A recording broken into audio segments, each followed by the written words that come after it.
Clara Whitmore stepped down from the carriage and stared up at the house that had swallowed her sister whole. Her hands were steady. Her heart was not. 4 months ago, this man had married Eleanor. Tonight he would greet a woman wearing Eleanor's face and never once suspect the truth. "Let him think he's won," she whispered. "Let him." She was not the trembling bride he remembered. She was the sister he had never met. If you believe some women are braver than the men who try to break them, subscribe and follow Clara's story all the way to the end, and tell me in the comments which city you're watching from, so I can see just how far this story has traveled. 3 days before Clara Whitmore ever set foot on Crawford land, a wagon came up the Whitmore Road in the last gray light of a summer evening, and Thomas Whitmore knew before it stopped that something was wrong. He was an old man now. 60 years had bent his back and thinned his hair and taken most of what he'd built, but his eyes still worked, and his eyes told him the truth before his heart would let him believe it. The wagon did not belong to the Crawford estate. There was no fine carriage, no matched horses, no driver in a stiff coat. There was only a hired man he half recognized from the crossroads, and behind him in the wagon bed, a woman sitting alone with a shawl pulled tight around her face in the middle of July. "Papa." Clara came out onto the porch, drying her hands on her apron. She'd heard the wheels, too. "Papa, who is that?" He didn't answer. He was already going down the steps faster than he'd moved in a year, one hand out toward the wagon like a man reaching for something falling. The hired man drew up and touched his hat. "Mr. Whitmore?" "Where'd you find her?" Thomas said. "Down at the Ferris Turnpike, sir. Walking. Middle of the road." The man looked away, and that look told its own story. "She wouldn't say much, just gave your name. I reckoned I ought to bring her home." "You reckoned right." Thomas put his hand on the wagon's edge. "Eleanor." The woman in the shawl didn't move. "Eleanor, honey, it's your papa." Clara had reached the wagon now, and she stopped dead. She and Eleanor had shared a face for 24 years. There was no expression, no half-turn of the head, no way of holding the hands that Clara did not know as well as her own reflection. And so she understood in the space of one breath everything the shawl was trying to hide. "Get her down," Clara said. Her voice came out low and hard. "Papa, help me get her down." They lifted her together. Eleanor came off the wagon like a woman made of glass, holding herself in a way that said every part of her hurt. When her feet touched the ground, she swayed, and Clara caught her, and for one moment, the shawl slipped. Clara saw. She saw the bruise along her sister's jaw gone yellow-green at the edges days old. She saw the split at the corner of her lip.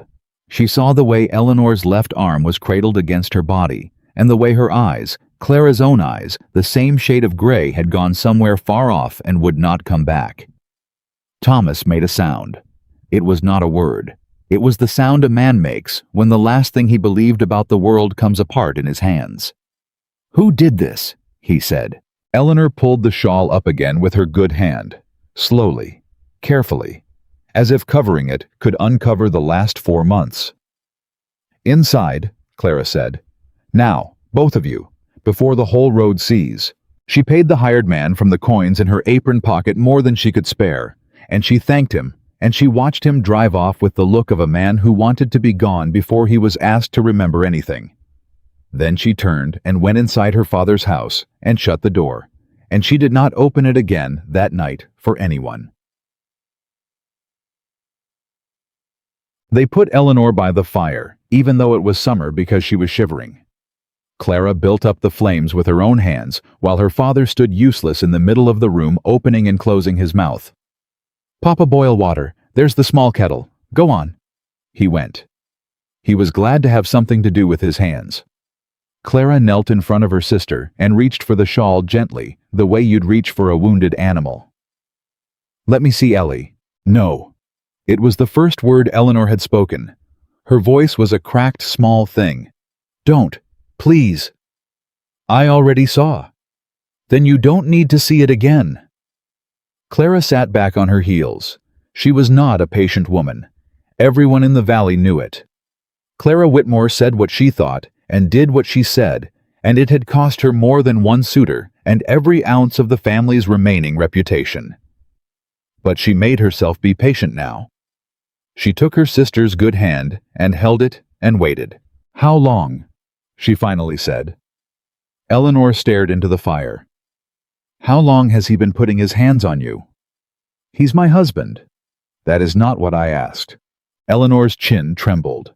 Clara watched her fight it, watched her lose, watched a single tear slide down and catch the firelight. "Since the second week," she whispered. "The first time he said it was because I embarrassed him in front of his mother. I laughed too loud. I said something to a guest I shouldn't have."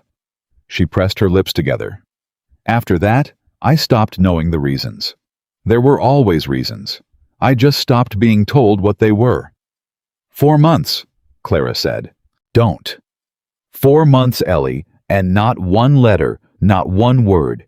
You wrote me every week of your life, and then you married that man, and I got 3 letters, and then nothing, and I told myself you were happy. I told myself a rich woman doesn't have time to write. Clara's voice broke on the last word, and she hated it, hated the crack in it.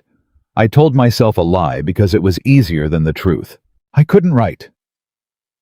Eleanor turned then, and there was something desperate in her ruined face. "He reads everything, every letter in, every letter out. I couldn't tell you. What could you have done? What could Papa have done? He's Nathaniel Crawford. He owns the bank that holds this farm. He owns the road you'd have to ride to reach me. Half the county calls him the Duke and bows their heads when his carriage passes. Who was going to help me? The sheriff. The sheriff dines at his table." Thomas came back with the water and stood there holding it, hearing all of it, and the kettle shook in his hands. "I signed the papers," he said hoarsely. "God forgive me. I signed you over to him like a papa." Eleanor closed her eyes. "He came to me. He said he'd forgive the debt. He said he'd care for you, that you'd want for nothing, that a girl like you deserved a house like his. And I was drowning, Ellie, we were losing everything, and he made it sound like salvation." Thomas set the kettle down before he dropped it. "I sold my own daughter to that man for a piece of paper. I'm the one that did this. Not him, me." "Stop it," Clara said. "Both of you stop. There's no use in it." She stood. She was shaking too, but not the way they were shaking. She was shaking the way a rope shakes when it's pulled taut and about to hold or break. "It's done, and it can't be argued back. So we deal with what's in front of us. Papa is there, whiskey. For the pain. For the arm, that arm needs setting or wrapping, and she can't do it sober." Clara was already moving, pulling clean linen from the chest, tearing it into strips. "Ellie, I'm going to touch it now. It's going to hurt. You hold on to Papa, and you squeeze his hand as hard as you want, and you don't apologize for it. Do you understand me? Not once tonight do you apologize to anybody in this house for anything." Eleanor looked at her, and something moved behind the emptiness in her eyes. A flicker, small and frightened, of the sister she used to be. "You always were the brave one," Eleanor said. "No." Clara wound the first strip of linen. "You went into that house and you lived. 4 months. That's braver than anything I've ever done. Now hold on." Dad. It was near midnight before Eleanor slept, dosed with whiskey, and worn down past fear into exhaustion. Her arm bound her face, washed, laid out in the narrow bed of the room the sisters had shared as girls. Clara sat beside her a long while, watching her breathe. Then she rose, tucked the blanket to her sister's chin, and went out to the porch where she knew her father would be. He was in the old chair, not rocking, staring at the dark shapes of his fields. "She'll heal," Clara said, sitting on the top step. "The arm's not broke, just wrenched bad. The rest is bruises. Bruises heal." "Some of them don't." Thomas didn't look at her. "Not the ones you can't see." They sat in the summer dark and listened to the crickets and the far-off water and the whole indifferent night going on, as if nothing in it had changed. "She has to go back," Thomas said at last. The words came out of him like they were being pulled with hooks. "You know that. She's his wife, Clara. In the eyes of the law and the church and every soul in this county, she belongs to him. He'll come for her. Maybe tomorrow, maybe with the sheriff. And there won't be one thing I can do to stop it because I signed her away, and I owe that man more money than this land is worth. She's not going back. Clara, she is not going back into that house. Clara turned to face him, and in the dark her eyes were fierce. I don't care what the law says. I don't care what the church says. I watched my sister get lifted out of a wagon like a sack of grain because a man beat her too many times to walk. She is not going back. Then what? Thomas spread his empty hands. You want to hide her, where there's no corner of this county he doesn't own. You want to run her north? On what money, with what protection? He'll have men on every road inside a day, and when they bring her back, it'll be worse. You've made him look a fool, and men like that, they don't forgive being made a fool. His voice failed. He'll finish what he started. Clara was quiet for a long time. When she spoke again, her voice had changed. It had gone flat and calm and certain, and Thomas felt the hair rise on his arms because he'd heard that voice out of her exactly twice in her life, and both times the thing she'd said she would do, she had done. He's never met me, Clara said. What? Nathaniel Crawford. He's never met me. He married Eleanor. He courted her here at this house, and I was up in Richmond that whole spring nursing Aunt Bess through her fever. He's never once laid eyes on my face. She let it sit. But he has laid eyes on hers, and hers is mine. Thomas went cold all the way through. No, he can't tell us apart. Nobody could, not looking, not even you when we were small. The only ones who ever could were us. Clara stood. She began to pace the porch, thinking out loud, the plan assembling itself in front of her, like a house going up board by board. He's expecting his wife home. Fine. He'll get a wife. He'll get a woman in Eleanor's dress with Eleanor's face who walked out of that house 4 months ago and came back changed. And he'll believe it because a man like that expects a woman to be changed after he's done with her. He expects her broken. So I'll let him think he broke her. And I'll go inside that house, and I'll find out everything he's ever done, and I'll take it all apart from the inside where he never thinks to look. You are talking about walking into the house of a man who beats women near to death, Thomas said, rising, and telling him a lie he can hang you for. Do you hear yourself? If he learns who you are, he won't. If he learns Clara, he will kill you, and there won't be a court in Virginia that convicts him. You'd be a woman who came into his home under a false name in his wife's clothes. He could shoot you on his own porch and call it his right. Thomas had her by the shoulders, now gripping her. I have already lost one daughter to that house. I will not send the other in after her. I won't. I forbid it. Clara looked at her father's hands on her shoulders, then up at his face, and her own softened, but only a little, and only for a moment. Papa, she said gently, you can't sell me. You can't sign me over. There's no paper you can put my name to, and I'm 24 years old. And past the age of being forbidden anything. She lifted his hands away carefully and held them between hers. You didn't send Eleanor into that house. You believed a liar. Every good father in this county would have believed him, because that's how men like Crawford work. They make the cruelty look like kindness until you've already handed over what they wanted. What happened to Ellie is not on your soul. But if you make me sit in this house and watch that man's carriage come up the road to drag her back, that would be on both of ours. And I won't carry it. I won't. Thomas Whitmore looked at his daughter. This daughter, the one he'd never been able to manage. The one who'd been born with her fists already closed. And he began silently to weep because he knew he'd already lost the argument, and because some shameful, hopeful part of him was glad. Eleanor woke a little after dawn and found Clara sitting by the bed, already dressed, already decided. She knew it the instant she opened her eyes. She'd shared a room with that face for a quarter century. She could read a decision in it from across a field. No, Eleanor said. You don't even know what I'm going to say. I know exactly what you're going to say. I've known since I was 6 years old, and you took my whipping for the broken window. Eleanor pushed herself up against the headboard, wincing, cradling her arm. The answer is no, Clara. Whatever it is, no. You'd rather go back yourself. I'd rather neither of us ever set eyes on that man again. That's not a choice we've got. Clara pulled the chair closer. He's coming for you, Ellie. Papa's right about that. Maybe today. And when he comes, it's you, or it's me who walks out that door with him. So it's going to be me. You'll stay here where it's safe, and you'll heal, and I'll take your place, until I've got enough to break him. Break him! Eleanor laughed, and it was an awful sound, half a sob. You think you can break Nathaniel Crawford? Clara, you've never seen him. You don't know what he is. He isn't cruel the way a mean drunk is cruel, loud and stupid.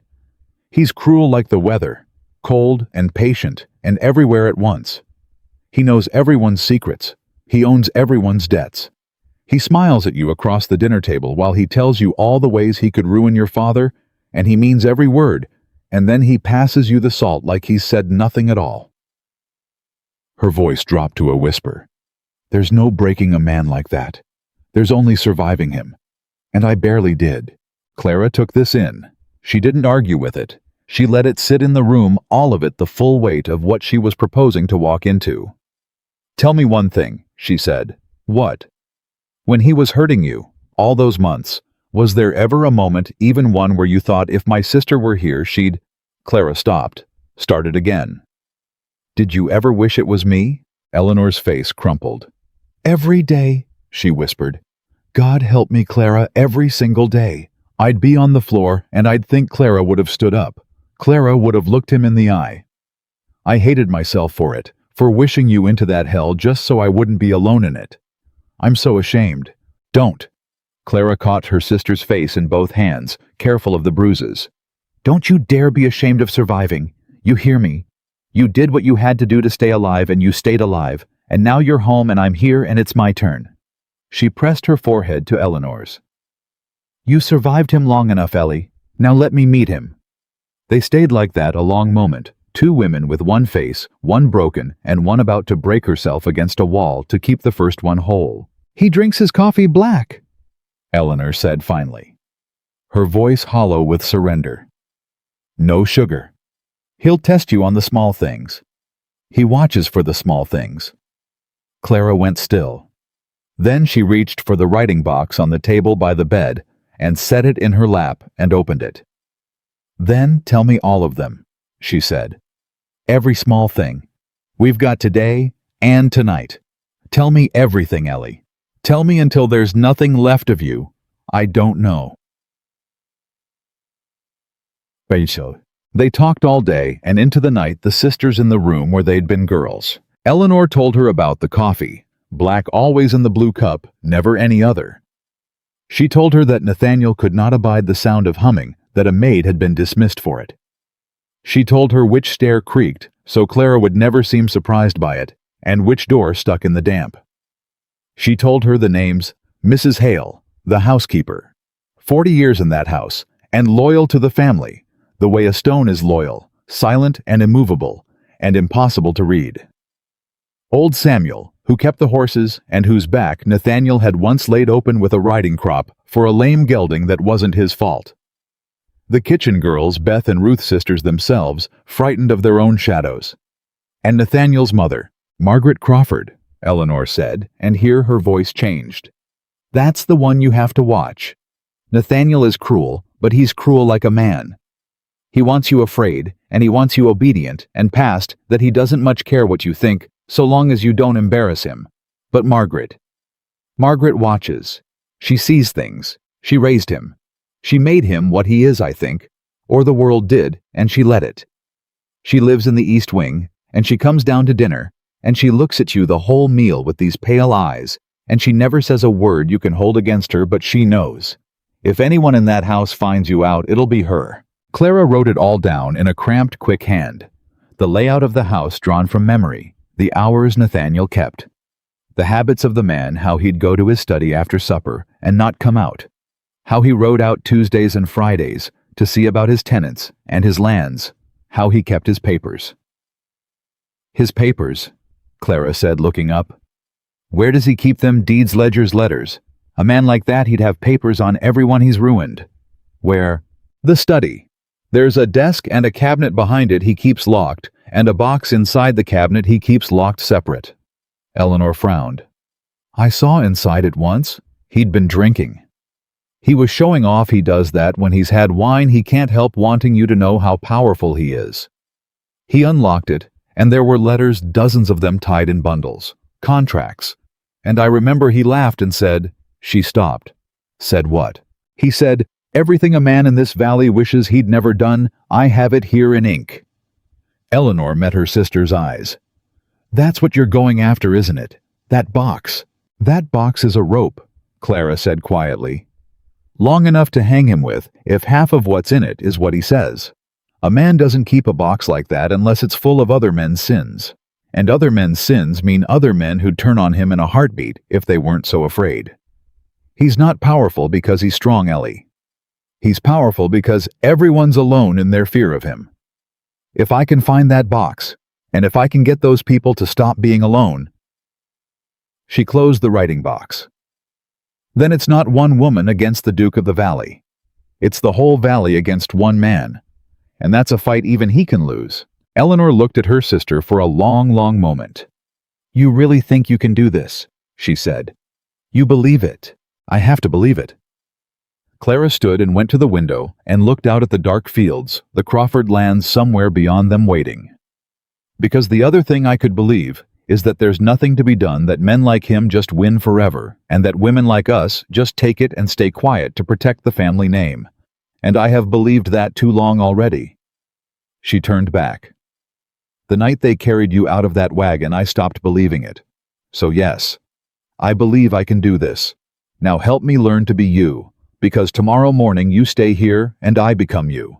Hatred. Nathaniel Crawford was not a patient man, and by the third day he had run out of patience entirely. His wife had gone to visit her ailing father. That had been the story, one he'd permitted with a wave of his hand because it suited him to have her gone while he dealt with the business of the summer accounts. 2 days. He'd allowed 2 days. It was now the third, and no word had come, and Nathaniel Crawford did not like the taste of that. She'll have run home to cry to the old man, said his mother. They were in the front parlor, the two of them, the way they'd been most evenings of Nathaniel's life. Margaret Crawford sat very straight in her chair, with her needlework untouched in her lap, watching her son, the way she'd watched him since he was a boy, the pale, patient, measuring look of a woman who had made a thing and never stopped assessing whether she'd made it well. She has no cause to cry, Nathaniel said. Men who beat their wives always believe that, his mother said mildly and set a stitch. Nathaniel turned from the window. You would defend her. I would defend nothing. I have no interest in the girl one way or the other. Margaret pulled her thread through. I have an interest in this house and in this name, and in the child she has so far failed to give you, and in whether her running home to her father becomes a story the whole county tells at market. That is my interest. The girl is nothing to me. Neither is your temper, but temper that costs us standing that I mind. She looked up. Send for her. Bring her home. And Nathaniel, bring her home whole enough that no one sees a mark. You've been careless. He held her gaze for a moment, and then the way he always did, the way he'd done since he was 6 years old, and she'd corrected him with that same cold voice. He looked away first. I'll send Samuel with the small carriage in the morning, he said. But he didn't have to. Because in the morning, before the small carriage was even hitched, a hired wagon came up the Crawford Road through the summer heat, and a woman climbed down from it wearing a pale blue traveling dress and a shawl, and walked up the long drive toward the house on her own. 2 feet. Her chin lifted her back straight alone. Old Samuel saw her first from the stable yard and stopped dead with a bridle in his hands. Beth saw her from the kitchen window and dropped a plate. And Nathaniel Crawford, who had come out onto the wide front porch to see about the wagon, stood at the top of his own steps and watched his wife come toward him across the grass, and felt for the first time in a very long while something he could not immediately name. The dress was Eleanor's. The face was Eleanor's. The gray eyes were Eleanor's. But Eleanor did not walk like that. Eleanor came into a room, the way water comes into a low place, quiet, seeking the corners, careful never to rise. This woman walked up the middle of his drive like she owned the ground under it. Eleanor did not meet his eyes. This woman came up his steps and stopped 3 feet from him, and looked into his face without one flicker of fear, without dropping her gaze, without the small flinch he had trained into her over 4 patient months. The flinch that told him every time that he was still the master of his own house. There was no flinch. "Good morning, husband," Clara said. Nathaniel Crawford studied her. He was a tall man, broad through the shoulders, with a handsome, heavy face gone hard around the mouth and eyes the flat cold of river ice. He wore his wealth the way some men wear a coat, easy and unbothered, and he was not accustomed to studying anything twice, because the world had never once given him reason to. He studied his wife twice now. "You came home on a hired wagon," he said, "like a servant. The roads are dry. It was quicker than waiting on your carriage. And you walked up my drive alone, with no one to announce you." "I know the way to my own house," Clara said. Behind Nathaniel, in the shadow of the doorway, old Mrs. Hale had appeared, and her weathered face showed nothing at all, but her eyes went to the young woman's face and stayed there, sharp, searching. Nathaniel's jaw tightened. "Your father," he said. "How did you find him?" "Poorly." Clara held his gaze. "But mending. I sat with him 2 days. He asked after you." She let the smallest pause fall the way Eleanor had taught her to place a silence like a stone. "I told him you were exactly the man everyone knows you to be." Something moved in Nathaniel's cold eyes, the faintest confusion there, and gone a man reaching for the reins of a horse that has just slightly stopped answering to the bit.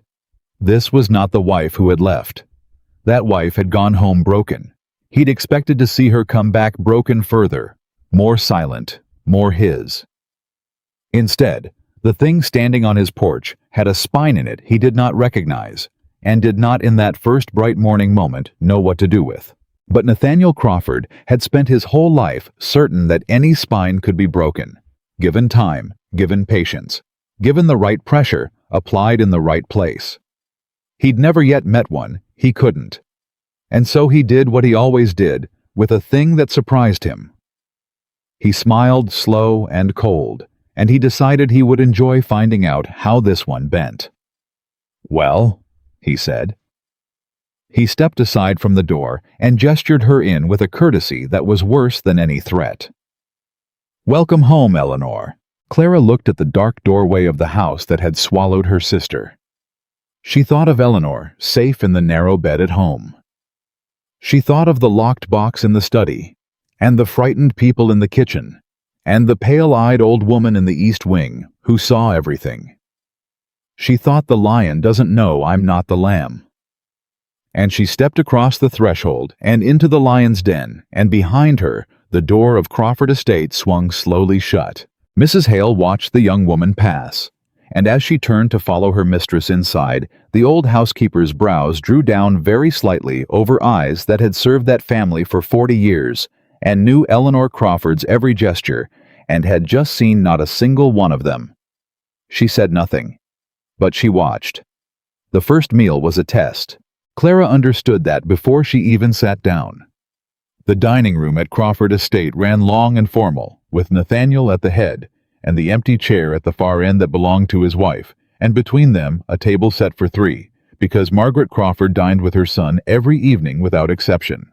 Clara had known this. Eleanor had told her. But knowing a thing and living inside it were 2 entirely different creatures. And as Clara settled into Eleanor's chair and felt the weight of 2 pairs of eyes settle onto her, one cold, one colder, she understood that Eleanor had survived 4 months of this, and the understanding made something in her chest ache. The soup came first, brought in silence by Beth the kitchen girl, who did not look at anyone's face when she served. Clara noted that. Filed it. Nathaniel watched her lift the spoon. She lifted it the way Eleanor had shown her. Steady. No rush. The small details, Eleanor had said. He watches the small details. Clara had spent 2 days memorizing a woman she'd known her whole life, fitting herself into the shape of her sister, like sliding into a dress 2 sizes too careful. And now she sat in that dress and kept her wrists still and her breathing even, and she did not look up to see if he was satisfied. "You look rested," Nathaniel said. "Rest helps," Clara said. "Your father's farm suited you." "It always did." She set the spoon down. "It's where I grew up." He took his wine. You seem different." Across the table, Margaret's needle-like eyes did not move from Clara's face. The old woman hadn't spoken since Clara sat down. She held her spoon, and she watched, and the watching was its own kind of pressure, steady and patient, like a hand pressing slowly on a bruise. "Different how?" Clara said. "I haven't decided yet," Nathaniel said pleasantly. That was how he did it. Eleanor had told her. He made it pleasant. He made it sound like observation, like curiosity, like a man merely interested in his wife's well-being, until the observation had its teeth in you, and you didn't know how to answer without proving him right. Clara had nodded when Eleanor described it.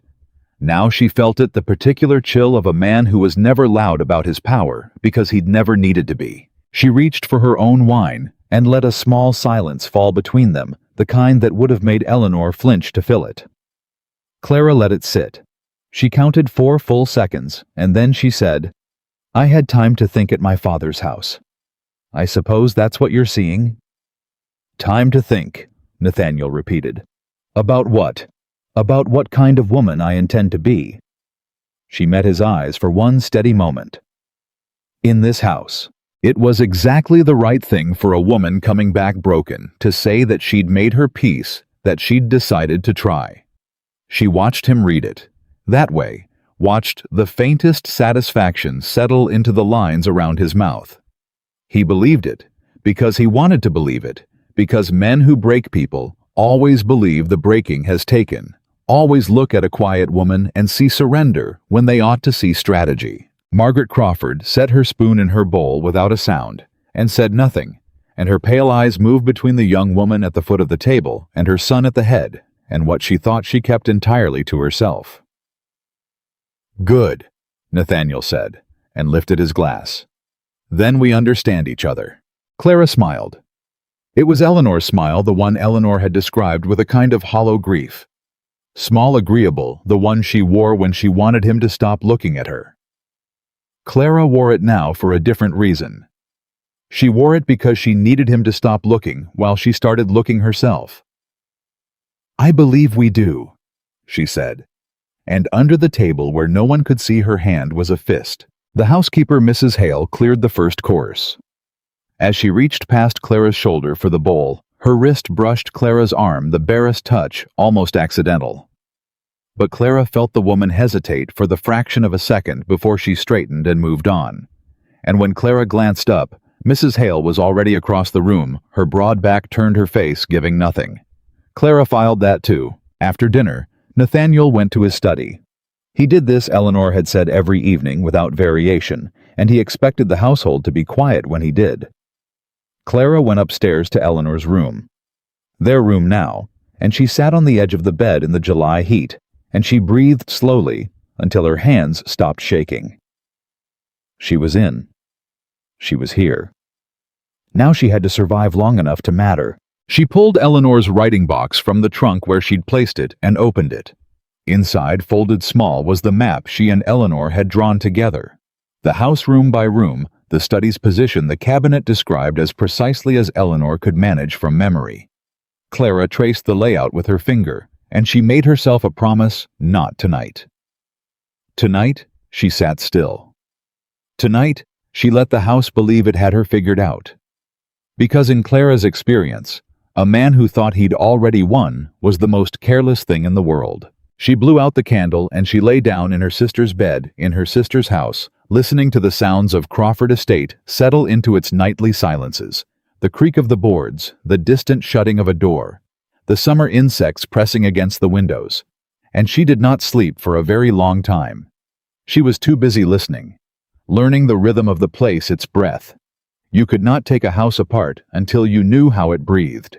Somewhere in the east wing a lamp was still burning. She could see it, the pale edge of light under the door at the end of the hall, when she cracked her own door open and looked. Margaret Crawford's light, still burning well past midnight. Clara watched it a long while, and then she went back to bed, and this time she slept. In the morning, the real work began. The key to the whole house, Clara had decided, was Mrs. Hale, and reaching Mrs. Hale meant patience, and patience meant starting somewhere else. She went to the kitchen first before breakfast, while the house was still half asleep, while only Beth and her sister Ruth were up and clattering among the pots, and she sat herself down at the kitchen table without asking permission and said, "Can I get some coffee while the pot's hot?" Beth turned from the stove, and her expression did something complicated: surprise, then caution, then a kind of careful blankness that said she'd learned to have no expression around anyone in this house before she knew which way the wind was blowing. "Of course, ma'am." "Don't ma'am me in the kitchen," Clara said. "It's too early and too hot." Ruth, who was younger than her sister and had not yet perfected the blankness, shot a quick look at Beth, and Beth shot it back, and then both of them looked at the woman sitting at their kitchen table in a silk dressing robe with bare feet, and wondered what on God's green earth had happened to Mrs. Crawford. "You two are sisters," Clara said. "Yes, ma'am, yes, miss," Beth said. She poured the coffee and set it down carefully, the way you set things down around people whose moods you could not predict. "I know," Clara said. "I just like saying it out loud. Sisters are—" She stopped, wrapped both hands around the cup. "Sit down if you want, both of you, only if you want." They didn't sit. But they didn't flee either, which Clara counted as progress. She drank the coffee and let the quiet be companionable rather than dangerous. And after a while, Beth went back to her bread dough, and Ruth went back to the fire, and something almost imperceptibly relaxed in the kitchen, the tiniest loosening of the air. "Is Mrs. Hale an early riser?" Clara asked. "Always up before the house, miss." "Where does she take her breakfast?" A pause. Then carefully, "The back sitting room, miss. Always has." "Thank you," Clara said. She finished the coffee and set the cup in the basin herself. She saw Ruth's eyes widen at that, and she went to find the housekeeper. Mrs. Hale was indeed in the back sitting room alone with a cup of tea and a household ledger open in front of her, and when Clara came in, she looked up with the particular expression of a woman who had been in service long enough to be surprised by nothing, and yet was presently surprised. "Mrs. Crawford," she said. She did not stand. That too Clara noted. A woman who'd served this family 40 years did not stand for the young wife she hadn't yet decided about. "Mrs. Hale." Clara sat down across from her without being invited, and she folded her hands on the table, and she looked the older woman in the face. "I owe you an apology." A beat. "Do you?" "Since I came here in April, I've been not myself. I know I have. I haven't been easy to serve or to manage, and I know the house has felt it. That's not fair to you or to anyone under this roof." Clara kept her eyes steady. "I wanted you to know I see it, and I'm sorry for it." Mrs. Hale studied her the way an experienced horsewoman looks at an animal that's been behaving oddly, not with emotion, but with assessment cataloging symptoms, deciding on a cause. For a long moment she said nothing, and Clara sat under that look and did not blink. "You've changed," Mrs. Hale said at last. It was not quite what Eleanor had said. It was not quite what Nathaniel had said. It had an entirely different quality to it, careful and precise, a statement rather than a challenge, like a woman placing a chip on a board to see what moved. "I've had time to think," Clara said. Hearing herself use the same words she'd said last night at dinner, seeing if they landed differently here. They did.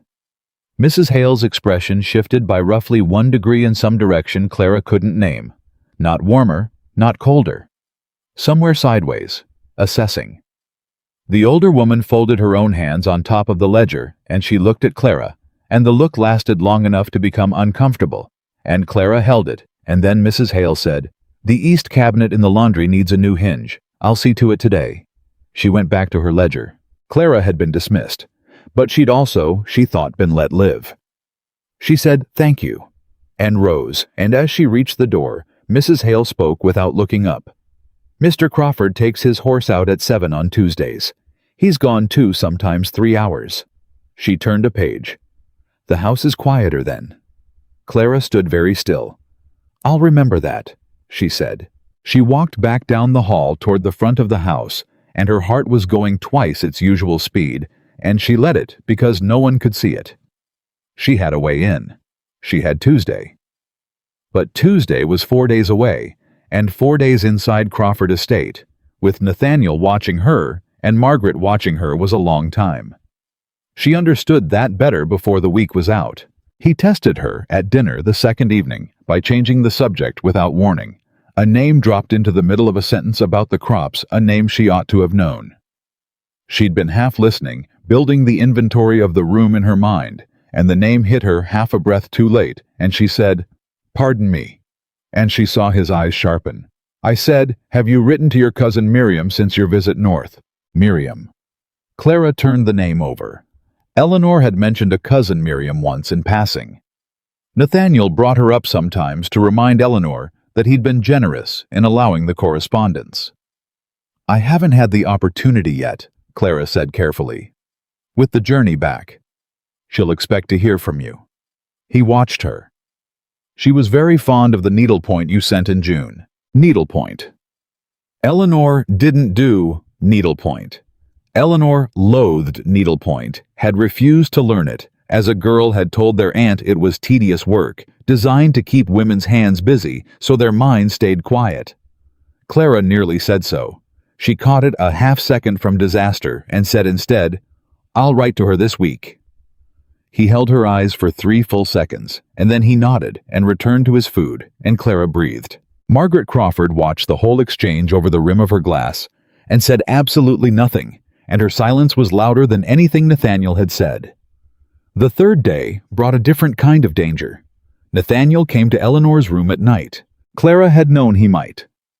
Eleanor had told her, warned her in a voice that had gone flat and removed the way voices do when they're recounting things too large to hold, that he had come before, and that the lock on Eleanor's door was merely decorative because the key had been his since the first week of the marriage.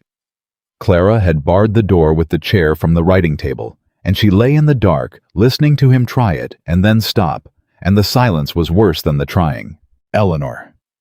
His voice through the door was perfectly level. Not angry, not loud, that same cold pleasantness he used at dinner. "What is this?" "I'm not well," Clara said. She kept her voice soft, shaped it to Eleanor's cadence. "I'm sorry. It was a hard journey. Give me a day." A long silence. Long enough that her whole body went rigid under the quilt. "Of course," he said at last. His footsteps moved away down the hall, unhurried, unconcerned, the steps of a man who could afford to be patient because he knew he would win, eventually.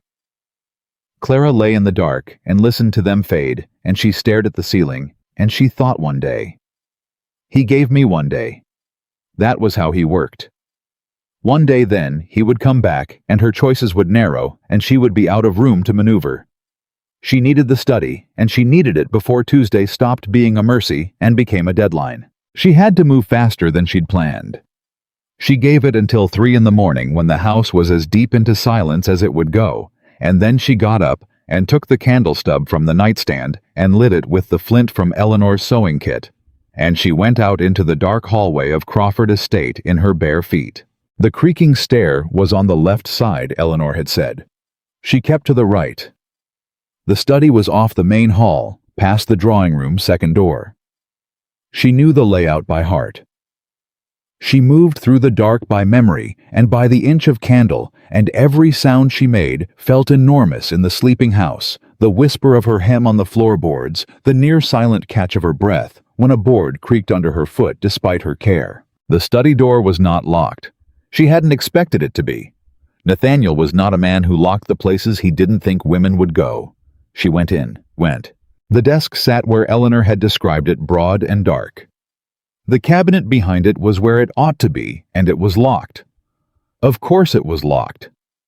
But Clara had not survived 24 years of being the difficult Whitmore girl without learning that a lock was only a puzzle, and a man who kept a locked cabinet in an unlocked room had made a particular kind of decision about which objects he thought needed protecting. She ran her hands over the desk, careful, silent, and in the second drawer on the right side, she found a ring of keys, and on that ring, the smallest key, and that key opened the cabinet, and inside the cabinet was the box Eleanor had described, also locked, and on the ring, the second smallest key, and Clara's hands were perfectly steady now. The way they were always steadiest when she'd already decided to do something and the lock opened. The papers were there. She took the candle to the cabinet and she looked at the first bundle, and her breath came slow and deliberate. Deeds. Letters. Signed statements. A man's name she recognized, Hammond from the north end of the county, who everyone knew had lost his land to debt 2 seasons running. Another name. Another. The signature at the bottom of document after document, witnessed, notarized, binding. Nathaniel Crawford had not built his empire by luck or by force alone. He had built it by holding paper over men's heads, the way you hold a torch over dry grass, just close enough that everyone could smell the smoke. She could not take the papers. He would notice. She began to read instead, memorizing as fast as she could names and dates and amounts, building the list in her head, seeing the pattern of it, who he'd pressured, who he'd paid off, who had witnessed things they'd then been made to deny. And under the letters, tied in a separate bundle thicker than the rest, a woman's handwriting. Clara's eyes moved across the page, and the candle burned down another fraction, and the blood drained out of her face. It was not what she'd expected. The letters were from Margaret Crawford. She was out of the study in 20 minutes. The cabinet relocked the keys, replaced the box exactly as she'd found it, and she was back in Eleanor's room with the door barred before the sweat on her palms had dried. And she sat on the edge of the bed in the August dark, and she stared at the opposite wall, and she turned over what she'd read. Margaret Crawford had known, not just suspected, not just watched with those pale, flat eyes, and said nothing because she had no proof. She had known in specific detail about at least 2 of Nathaniel's most severe cruelties. Clara could not find a softer word for them, could not dress it up, and she had written to her son about them, and the letters were not the letters of a mother in horror. They were the letters of a woman advising discretion. The Hammond matter must be managed carefully. Be sure the man understands what you hold. The girl last spring that was unnecessary, and I trust it will not be repeated, not because it troubles me, but because it troubles our standing. The girl last spring. Clara sat with that.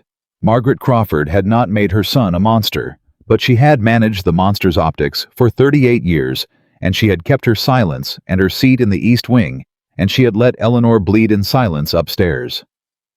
And she was still here, still watching, still holding all of it in her pale eyes. And Clara had spent 2 days thinking the greatest danger in this house was Nathaniel.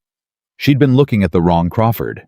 When Tuesday came, Nathaniel rode out at 7 with the 2 men from the stable, exactly as Mrs. Hale had said, and Clara stood at the upstairs window and watched the dust of his departure settle on the road, and felt something ease in her chest for the first time since she'd stepped out of the wagon. She had 2 hours, maybe 3. She went downstairs straight to the East Wing, and she knocked on Margaret Crawford's door. Silence first, then the sound of movement. Then the door opened, and Margaret was there in her morning dress, a woman of 63, with white hair and a narrow face, and eyes that immediately went to Clara's, and held without warmth or welcome, and said nothing. "Mrs. Crawford," Clara said, "may I come in?" "You may." Margaret stepped back. "I've been wondering when you would. When you—" Inside the East Wing sitting room, Clara sat where she was gestured to sit, and she folded her hands in her lap, and she looked at the old woman who had been looking at her since the first dinner, and she made a decision. You did not get anywhere with Margaret Crawford by coming at her sideways. She was not a woman who responded to indirection. Eleanor had said so in the way she'd said it, with a kind of exhausted certainty. She'd tried indirect. She'd tried careful. She'd tried small. "You know," Clara said. Margaret sat, arranged her skirt. "Know what precisely?" "That I'm not Eleanor." The room held its breath. Clara held hers. Margaret Crawford looked at her for a long, calibrating moment, and then, to Clara's absolute shock, the old woman laughed. It was not a warm sound. It was short and dry and private, the laugh of a woman who had been waiting for something to catch up to her and felt a grim satisfaction at its arrival. "I knew at dinner the first night," she said. "Eleanor Whitmore flinches when someone reaches past her shoulder. She flinches even when she's expecting it. You did not flinch when Mrs. Hale served the soup. She crossed her hands in her lap. I have been waiting for you to come to me. I wondered if you'd manage it before Nathaniel noticed. Has he? He suspects something is different. He does not suspect the truth. My son is a perceptive man in certain narrow ways and spectacularly blind in others. Margaret's voice did not change. He has never in his life considered that a woman might outthink him. That is the gap you're standing in. Clara stared at the old woman. You read your son's private correspondence. I wrote half of it, Margaret said without blinking. If you found letters in that cabinet, and I believe you did, because you have the look of a woman who found something she didn't expect, and you're hiding it badly for someone otherwise quite composed, then you found mine as well. She paused. I will not apologize for them. I'm not asking you to. Clara kept her voice flat. I'm asking you to choose. Am I choosing between my son and a woman who broke into his study? You're choosing between a man who will keep doing what he's done until someone stops him, Clara said, and the possibility of stopping him before the thing he's built collapses on its own and takes everyone in it down. She leaned forward. I've seen what he does, Mrs. Crawford. Eleanor came home in July in a hired wagon because she couldn't walk well enough to manage the road herself. She is 24 years old. She has been a wife for 4 months. If nothing changes, she will not survive another 4. Clara's voice stayed level, but the level cost her something. Your son will kill my sister. Maybe not all at once. Maybe slowly. But it ends there. And I think you know that. Margaret Crawford looked at her hands. She looked at them for a long time. Then she looked up, and her pale eyes had changed. Not warmer, not softer, but different. Stripped of something as though she'd taken off a garment she'd worn so long, she'd stopped noticing it was there. What was under it was not remorse. It was older than remorse. It was a woman who had made 100 small choices across 50 years and had never once named them choices, and was now being required to look at the pile. What is it you need from me? She said. Clara thought of Eleanor in the narrow bed at home. She thought of the names in the cabinet the men Nathaniel had broken the community of frightened people living in the shadow of one man's certainty, that power was its own justification. Names, she said. People in this county he's wronged. People who would talk if they weren't alone in it. I need to know who they are, and I need to know where the bodies are buried, the figurative ones, she added when Margaret's expression shifted. Though I would not be surprised at this point by either kind. Margaret Crawford was quiet for a moment that stretched long enough to become a decision. Close the door, she said at last. And sit down properly. This will take a while. She reached for the small bell on the table beside her and rang at once, a sound that cut clearly through the morning silence of the house. When Ruth appeared wide-eyed in the doorway, Margaret said without looking up from Clara's face, Bring us coffee. And tell Mrs. Hale I would like her to join us in 20 minutes. She paused. And close the door on your way out, child. There are things being said in this room that are not for the hall. Ruth went. The door closed. Clara and Margaret Crawford looked at each other across the east wing sitting room of the estate that one of them had run for 30 years and the other had come to dismantle, and Margaret picked up her needlework and she began to talk. She talked for nearly an hour, and what she said would have made Nathaniel Crawford, had he been listening from the hall, go very cold indeed. By the time Mrs. Hale arrived, coffee in hand, her plain face composed in the particular way of a woman who had been told exactly enough to understand why she was wanted, and had made her own decision before she walked through the door, Clara had 5 names on the list in her memory, and a 6th Margaret was still deciding about, and the shape of something was forming in the room between the 3 of them. Not a plan yet. Nothing so clean as that. More like a foundation. The first boards of something that was going to need building carefully and quickly before Nathaniel Crawford came home from his Tuesday ride and walked back into a house that was already quietly and irrevocably no longer entirely his.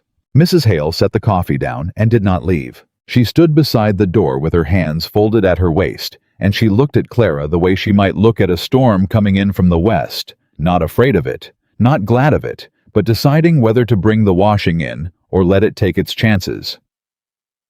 Clara met her eyes and waited. Margaret said nothing. The three of them held the room together in the particular silence of people who are about to trust each other with something they cannot take back. "You know who she is," Margaret said to Mrs. Hale. "Not a question." "Since the first morning," Mrs. Hale said. "When she put her own cup in the basin." She looked at Clara. "Mrs. Crawford never touched a dish in this house, not once in 4 months." Clara almost laughed. "That's what gave me away. That, and the way you walked into the kitchen like you belonged there." Mrs. Hale came forward, then pulled out the third chair and sat. It was Clara understood the most significant thing she'd done. A woman who had kept her place in this house for 40 years, in a chair she'd never sat in before, at a table with the mistress, and the woman pretending to be her. "I've been waiting," Mrs. Hale said, "for a very long time for someone to sit in this house who wasn't afraid of it. I'd given up expecting it to be Mrs. Crawford herself." She paused. "No offense meant to your sister." "None taken," Clara said. "She's braver than you know. She survived 4 months of him. That took more courage than I have." She leaned forward. "Mrs. Hale, the names Mrs. Crawford has given me. Hammond the Ferris brothers, the widow Alcott on the Eastern Road. Do you know these people?" "I know them all." "Would they talk if they weren't alone?" Mrs. Hale was quiet for a moment, the kind of quiet that meant she was being honest rather than cautious. "Hammond won't," she said. "He's too broken. He signed over his land 18 months ago, and since then he drinks from sunup and doesn't lift his head. But his son James is a different matter. James Hammond has been looking for a way to fight back since the day he turned 21. He just hasn't had anything to fight with." She looked at Clara steadily. "The Ferris brothers are prideful men. They signed under duress, and they know it, and they are ashamed of it every day. Give them a way to undo that shame, and they'll move mountains." She folded her hands. "And the widow Alcott." "Tell me about the widow Alcott," Clara said. "Mary Alcott was married to a man who owed Crawford money going back 8 years. Her husband died 2 winters ago, owing more than the farm was worth, and she expected to lose everything. Crawford forgave the debt." Mrs. Hale's voice was entirely flat. "Everyone said it was generosity. What they didn't say is that he has been calling on her once a month since the spring, and she has no choice but to receive him because she has 3 children, and she knows the forgiveness can be unforgiven anytime he chooses." She let that land in the room. "Mary Alcott is not a woman who scares easy, but she's a woman who has 3 children she will not put in the road. You want her, you'd best have something real to offer her. Not hope. Something real." Clara thought of the papers in the cabinet. The deed to the Alcott farm with Crawford's name on the forgiveness notation. The signatures. The dates. She thought of what Margaret had told her, the oldest piece of it, the thing that had been buried the longest. "Mrs. Crawford," she said. "The business in Richmond. 1811. Margaret's face went very still. "You told me there was a contract. A property transfer in Richmond that Nathaniel arranged through a third party before he had legal authority to do so, before his father died." "I told you that in confidence," Margaret said, "and I'm keeping it in confidence, inside this room." Clara held the old woman's eyes. "But if that contract exists, and if it was witnessed, and if the witness is still alive, that is not a family secret anymore. That is fraud. The kind a court of law in the Commonwealth of Virginia takes seriously, regardless of the name on the deed." She paused. "Is the witness still alive?" A silence that was its own answer. "Who is it?" Clara said. "Judge Aldous Prentice." Margaret said at last, very quietly. "Retired now. Lives outside Charlottesville. He was young then. He didn't understand what he was signing. Nathaniel was very persuasive as a young man, before he learned he didn't need to be." She folded her needlework in her lap with the precise, deliberate movements of a woman controlling something.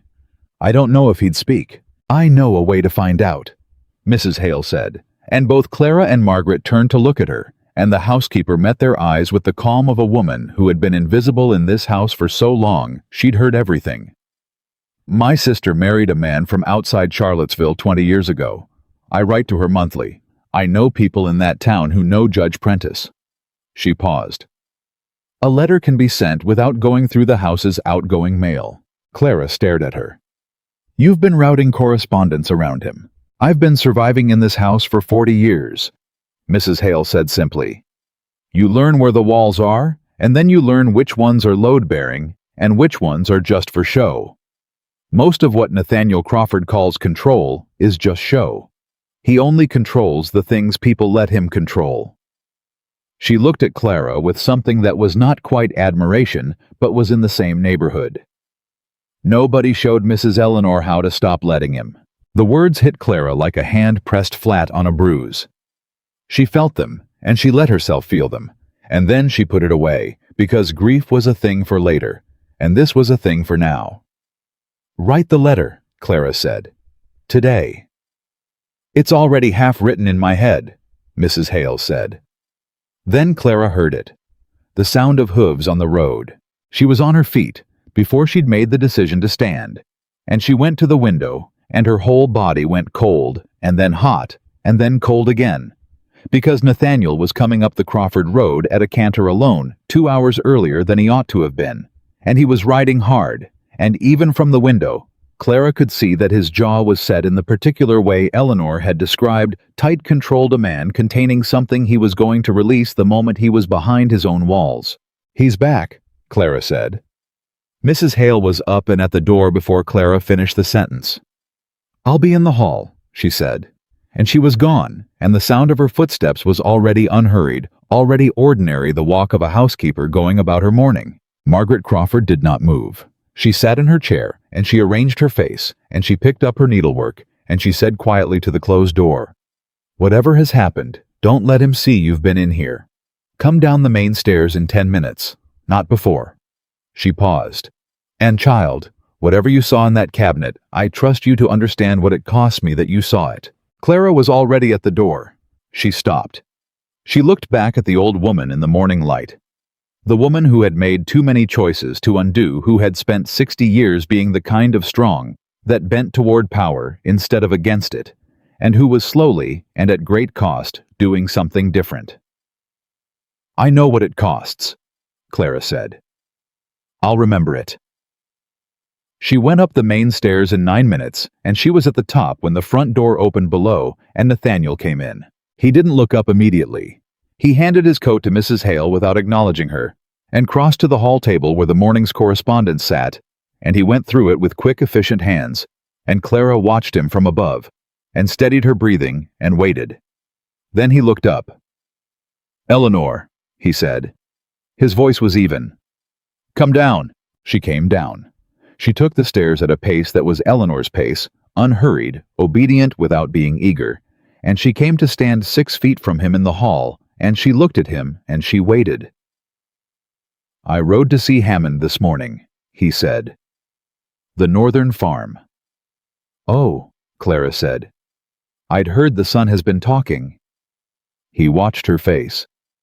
Telling people certain arrangements were made under conditions he considers unlawful. He tilted his head. You wouldn't know anything about that. Her heart hammered once hard against her ribs. Why would I? You've been here a week. You've been different. Talking to the staff. Going to my mother's wing.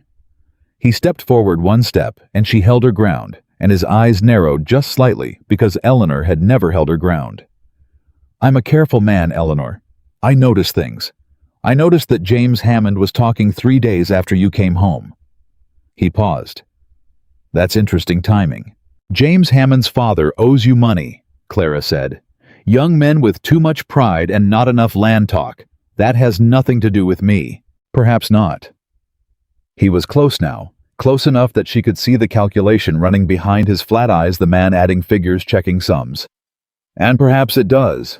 Either way, I'll deal with Hammond. He let it sit for a moment, the implicit warning in it, the word deal doing all the work he needed it to do. I came home early because I want to host a dinner. 2 weeks from Saturday, the neighbors, the Ferris family, the Beaumont family, Judge, early this fall. He paused. I want my wife at the table, composed, gracious. The way you were when I married you before you... His jaw tightened. Before things became complicated. Of course, Clara said. She smiled Eleanor's small, agreeable smile. I'll speak to Mrs. Hale about the menu. He looked at her for one more long, probing moment, and then he went to his study and closed the door, and Clara stood in the empty hall and breathed. 2 weeks. She had 2 weeks before he put her at a dinner table with every person she needed to reach in his house under his roof, with his eyes on her all evening. That was not a trap. That was an opportunity. She just had to make sure she got there first. She found James Hammond the following Tuesday. Mrs. Hale had arranged it through a chain of small communications. Clara was developing a deep respect for a word to old Samuel, who had a cousin who worked the Hammond Road, who happened to mention to young James that the Crawford housekeeper thought it might be worth his while to take a walk past the old miller's place at mid-morning on a Tuesday. It was the kind of message that meant nothing to anyone who didn't know what to listen for, and everything to someone who did. James Hammond was 23 and had his father's broad shoulders and none of his father's broken look. And when Clara came around the mill building and saw him leaning against the wall with his hat in his hands, she understood immediately why Margaret had said his name with a particular inflection, and why Mrs. Hale had said he's been looking for a way to fight back. He straightened when he saw her, and his face went immediately careful. "Mrs. Crawford," he said. "Don't call me that," Clara said. "My name is Clara Whitmore. Eleanor Whitmore is my sister. I came into that house to find out what Nathaniel Crawford did to her, and what he's done to everyone else, and I need to know if you're willing to do something about it, or if you're just willing to talk about it." He stared at her. "Because talking about it to the wrong people is going to get you the same result your father got," Clara said. "Just faster. I need people who will stand up in front of witnesses and say what they know. That means risk. That means putting your name on something and not taking it back when he looks you in the face and smiles." She met his eyes. "Can you do that?" "My father signed those papers because Crawford had the bank threaten foreclosure in January of 1814, James said. His voice shook just slightly on the first word and steadied after. "It was 20 below zero, and we had cattle that needed feeding, and Crawford's man came to the door with a foreclosure notice dated 3 days back and said my father had 2 hours to sign the transfer or we'd lose the whole farm that afternoon. He signed. They took 40 acres. His jaw set. My father was a good man. He never recovered from what that did to him. He died an inch at a time from it." He looked at Clara hard. "Tell me what you need." "A signed statement," Clara said.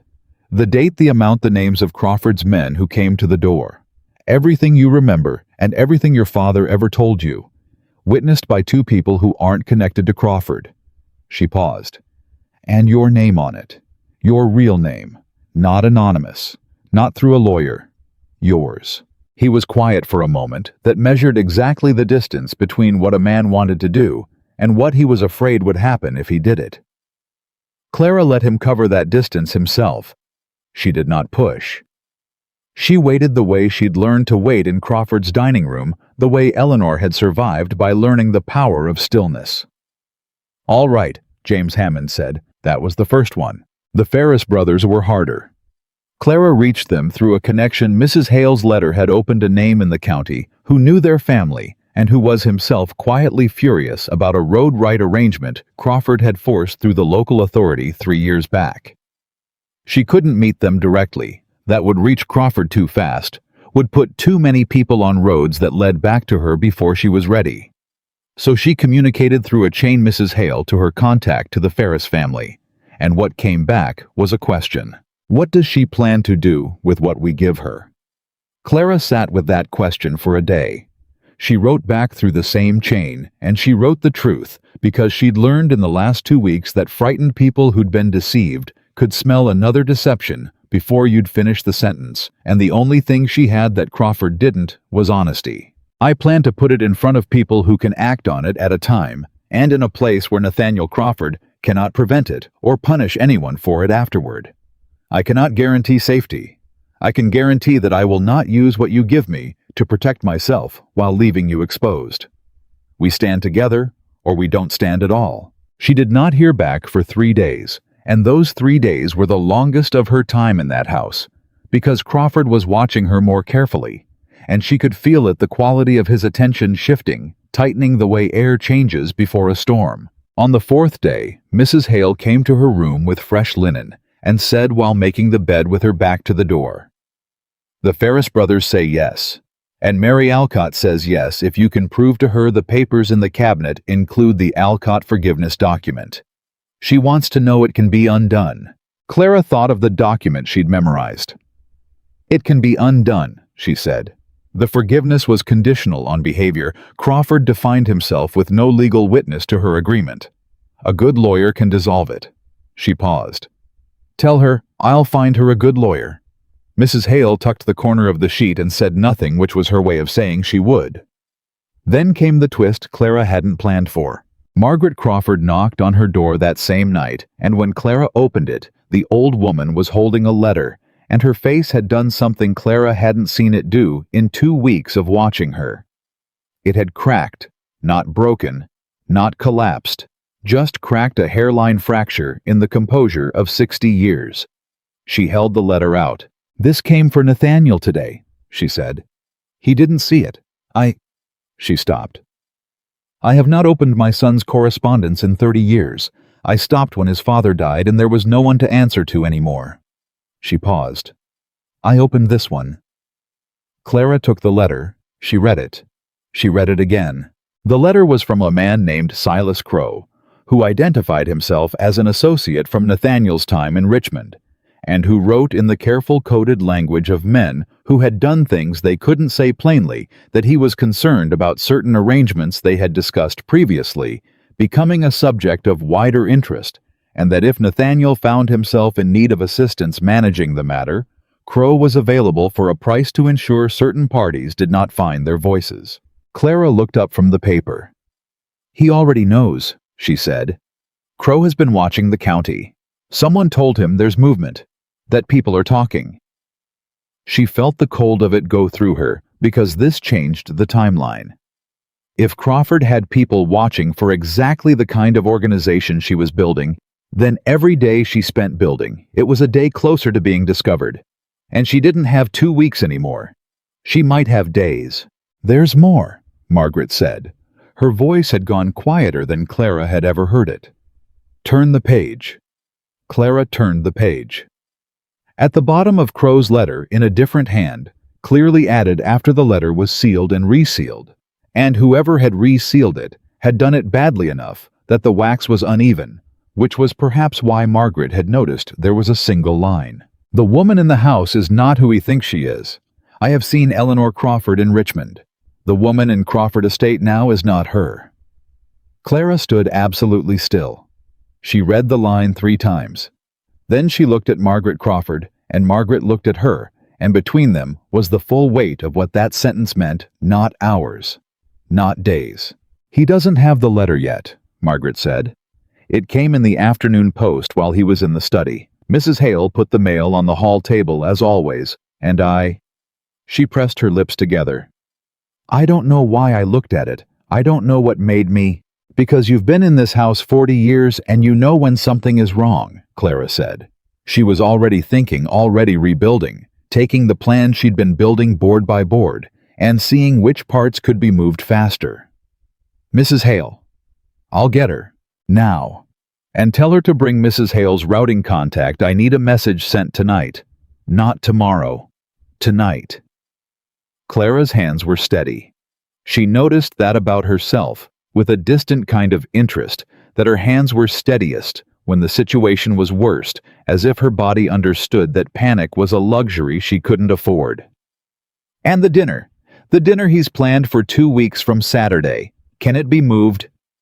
Margaret frowned. Moved. To this Saturday. 3 days from now. He's already invited the Ferris family, the Beaumonts, the judge. Can you push it forward? Give him a reason. Say you want it earlier because of the heat, because Saturday week conflicts with something, because... Clara stopped. Because you've always managed his social schedule, and he trusts you to manage it. Margaret understood. Clara could see the moment she understood the slight widening of the pale eyes, then the narrowing, then the decision. I'll tell him the Beaumont family wrote that they'll be away Saturday week, and could we move to this Saturday at his convenience? He won't question it. Tell him tonight, before that letter reaches him. I need him thinking about the dinner, not about the mail. Clara crossed to the door. And Mrs. Crawford. The old woman looked at her. When this is over, Clara said, whatever happens to Nathaniel, whatever the law does or doesn't do, you are going to have to live with what you told me, with all of it. I want you to know I understand that. I'm not asking you to do this because I think it costs you nothing. I know what it costs. She held the door. I'm asking because Eleanor is 24 years old, and she is sitting in my father's house right now with her arm in a sling, and she will spend the rest of her life afraid of the sound of a horse on the road unless someone ends this. Margaret Crawford looked at her hands again, the same gesture as the East Wing sitting room, the same accounting. Then she stood. Go, she said. I'll handle Nathaniel. Mrs. Hale came in 20 minutes, and they sat together for the second time. The three of them in the small room that had become their room, and Clara laid out what had to happen in 3 days, and she laid it out fast, because fast was all they had, and both women listened, and neither of them said it was impossible, which was the thing Clara had needed most to know. The next morning, Nathaniel announced at breakfast that the dinner had been moved to Saturday, and he looked pleased about it, in the way men look pleased when they believe an idea that was not theirs was nonetheless to their benefit. Clara ate her eggs and agreed it was a wonderful plan. He watched her across the table with those river ice eyes, the suspended judgment of a man who still had not decided what to make of his wife's new spine, and she looked back at him with Eleanor's steady half-smile, and the letter from Silas Crowe sat in Margaret's room under a loose floorboard, and the hall clock ticked toward Saturday, and Clara thought 3 days. 3 days to make sure every person on that guest list received a message that didn't come from Crawford Estate. 3 days to confirm what she needed, confirmed from Judge Prentice in Charlottesville.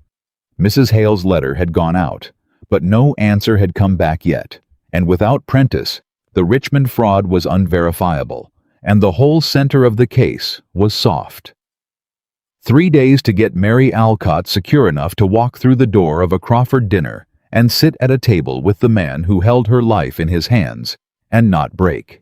And 3 days to decide what to do about Silas Crowe, who knew what she was and whose letter had still not reached Nathaniel, but who might send another.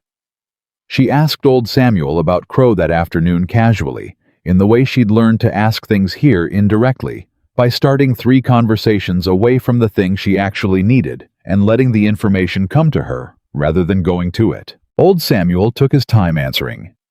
He was a man of 60-something, with hands that showed every year and eyes that showed more, and he had spoken to Clara with increasing directness over 2 weeks. Careful words at first, then more of them, because she had done one thing that had never been done in his memory inside Crawford Estate. She had apologized to him. Not for anything she herself had done, but for the thing done to his back for the riding crop, for the lame gelding that wasn't his fault. She'd said it plainly one morning in the stable yard without ceremony, and without asking anything in return. And he had not answered at the time, but he had been answering ever since in 100 small ways. Crowe, he said now with a particular flatness, works out of Richmond, does things for men with money who need things done that money can't openly buy. He rubbed a cloth over the harness in his hands. He was here 2 years back. 3 days stayed in the East guest room. Mr. Crawford had him for meetings in the study. Did you hear anything? From those meetings, I heard the names Hammond and Ferris, Samuel said. I heard the word persuade. He paused. I heard a woman crying in the kitchen that evening, and Beth told me later it was because Crowe had said something to her that she wouldn't repeat. She quit 2 weeks later, the original Beth. The one you know is her cousin come to replace her. Clara took that in quiet. If Crowe came here again, she said, how would he come, road from the east? Only way in from Richmond, unless you cut through the Beaumont property. Samuel glanced at her. You expecting him? I'm expecting trouble, she said. I just want to know which door it comes through. He nodded slowly. Then he said without looking at her, I'll watch the east road, every morning before sunup and every evening after dark. If I see someone coming that shouldn't be coming, I'll know. He paused. Mrs. Crawford. Yes, whatever you're building in this house, He chose his next words with care, the care of a man who had learned that words were expensive. Build it fast. He's patient, Mr. Crawford. He always has been. But he's been patient with your sister for 4 months, and he's running low, and when that patience goes, it goes all at once. He looked at her straight. You got less time than you think. The answer from Charlottesville came on Friday morning. Mrs. Hale brought it folded inside the household supply list and slipped it to Clara in the pantry doorway, with the ease of a woman who had been routing information in plain sight for 40 years. Clara opened it in the privacy of Eleanor's room with the door latched. Judge Aldous Prentice wrote in a scholar's hand, precise and measured a retired man's hand. He wrote that he had received the inquiry from a trusted mutual acquaintance and that he was not unaware of the events to which the inquiry alluded. He wrote that he had spent a considerable number of years in the company of a decision he could not undo, and that if there was an opportunity to place that decision before a proper authority, he would consider it his obligation as a man of the law to do so. He wrote that he could travel on short notice if the matter required it. He wrote that he would need to know the gathering was secure before he would come. Clara put the letter down on the bed, and she pressed her hands flat on it for a moment, and she breathed. Then she sat down at Eleanor's writing desk, and she began to write the most important response of the whole enterprise, because everything now depended on bringing Prentice into that room on Saturday, and Prentice needed exactly enough truth to move, and not so much that fear stopped him. She wrote for an hour. When she finished the letter, went back through the chain that had brought the first one reversed. Clara to Mrs. Hale.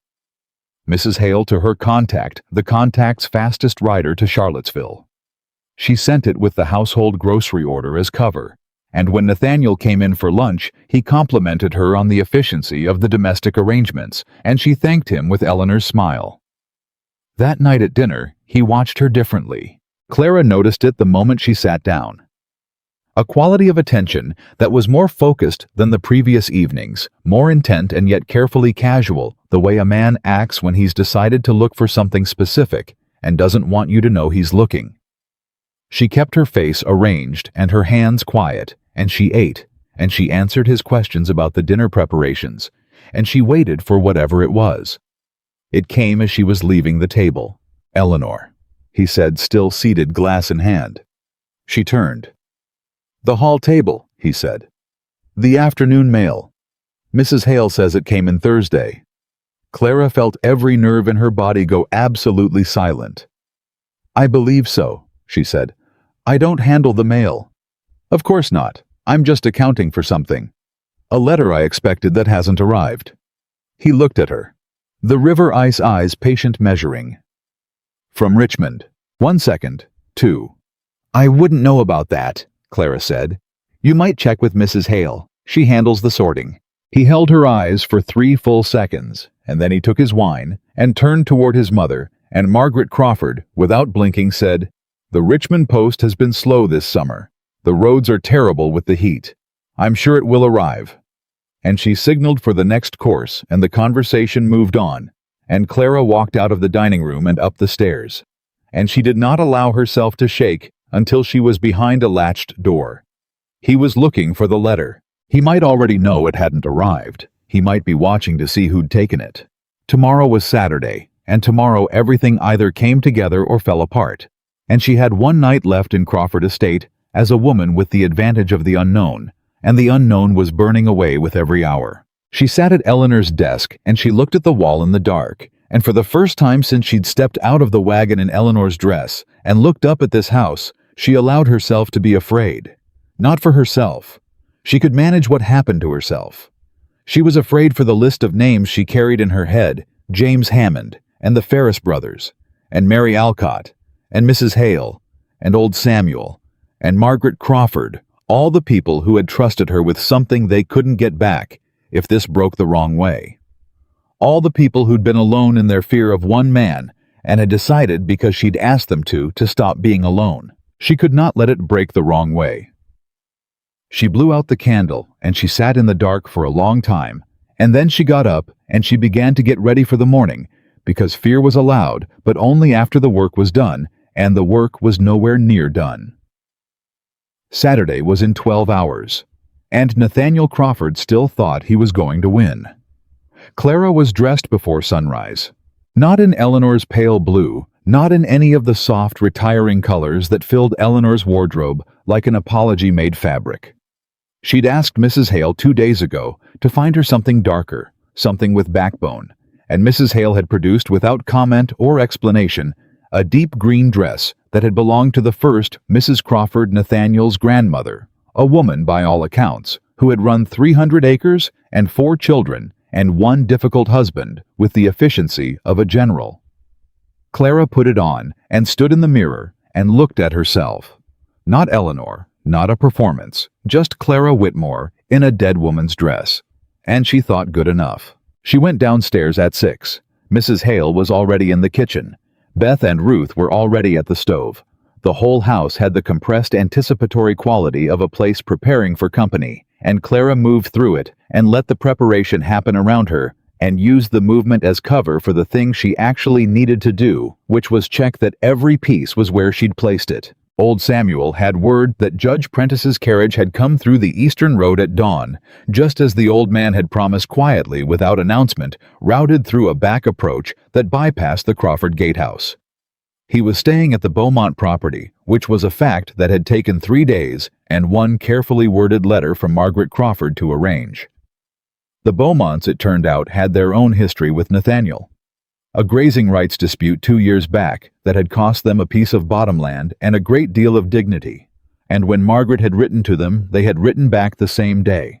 The Ferris brothers had confirmed, through Mrs. Hale's chain, their signed statements, 2 pages each, witnessed by the county notary who had agreed to be present on grounds of professional obligation and personal long memory of Nathaniel Crawford's arrangements, were sealed. And in Mrs. Hale's possession inside the household ledger, where no one would look because no one ever looked at the household ledger except Mrs. Hale, Mary Alcott had confirmed last. Her message had come through Samuel on Friday evening. 4 words passed from writer to writer like a stone skipped across water. I will be there. Clara had read those 4 words and felt something loosen in her chest, because Mary Alcott was the one she'd been least sure of, the one with the most, to lose the one whose yes had required the most courage. And she'd said yes anyway. And that meant something about the world that Clara needed to believe in right now. James Hammond was the only one who wouldn't be in the room. He'd offered, but Clara had said no. She needed him outside. It needed him to be the one person Crawford couldn't immediately identify as part of whatever happened tonight. James Hammond's job was to ride to the county magistrate's office at 8 o'clock tonight with a copy of his statement and request that it be formally received and recorded. Whether or not the magistrate liked it, whether or not the magistrate was friendly with Crawford, because a document received and recorded could not be quietly made to disappear the way a document merely delivered could. That had been Clara's hardest lesson in 2 weeks at Crawford Estate. It wasn't enough to have the truth. You had to put the truth somewhere. It couldn't be taken back. She was in the dining room checking the table settings when Nathaniel came downstairs. He was dressed for company, formal and correct, every inch the man the county knew. The broad shoulders, the expensive coat, the easy authority that came off him like heat off summer stone. He looked at Clara in the green dress, and something moved in his face, something she couldn't read. And then he said, "That was my grandmother's." "Mrs. Hale found it," Clara said. "I thought it was appropriate for a formal dinner." "My grandmother," Nathaniel said, "was a difficult woman." "I've heard that about her," Clara said. She held his eyes. "I've always admired her for it." He looked at her for 3 full seconds with those calculating eyes, and then he said, "The guests arrive at 7, and he walked past her to his study and closed the door. She stood in the empty dining room and exhaled once, slow and controlled, and then she went to find Mrs. Hale and told her it was time.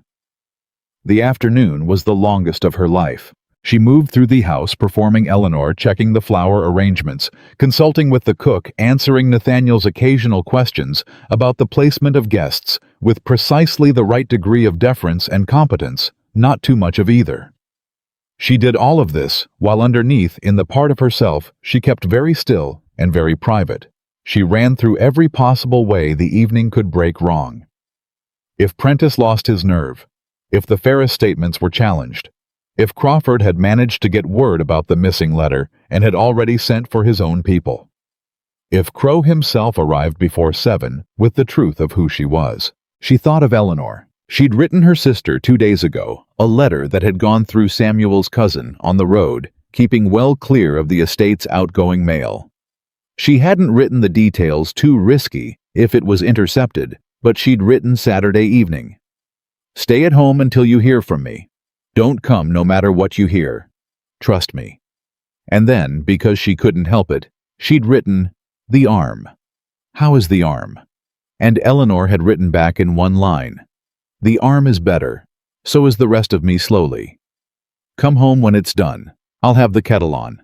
Clara had folded that letter and kept it in the bodice of Eleanor's traveling dress, which she was not wearing today. She'd transferred it to the green dress this morning. She needed it there, needed the physical fact of her sister's handwriting against her ribs. At 6:30, Margaret Crawford came downstairs. She was dressed in black, which she wore as a permanent statement rather than mourning, and her white hair was dressed high, and she looked as she always looked, like a woman who had decided long ago to take up exactly as much space as she chose, and no more and no less. She came to stand beside Clara in the hall, and she said without looking at her, "Are you ready?" "No," Clara said, "but I'm going anyway." Margaret made a sound that might in a different woman have been a laugh. My husband used to say that was the only real definition of courage, doing the necessary thing while you're still afraid of it. She paused.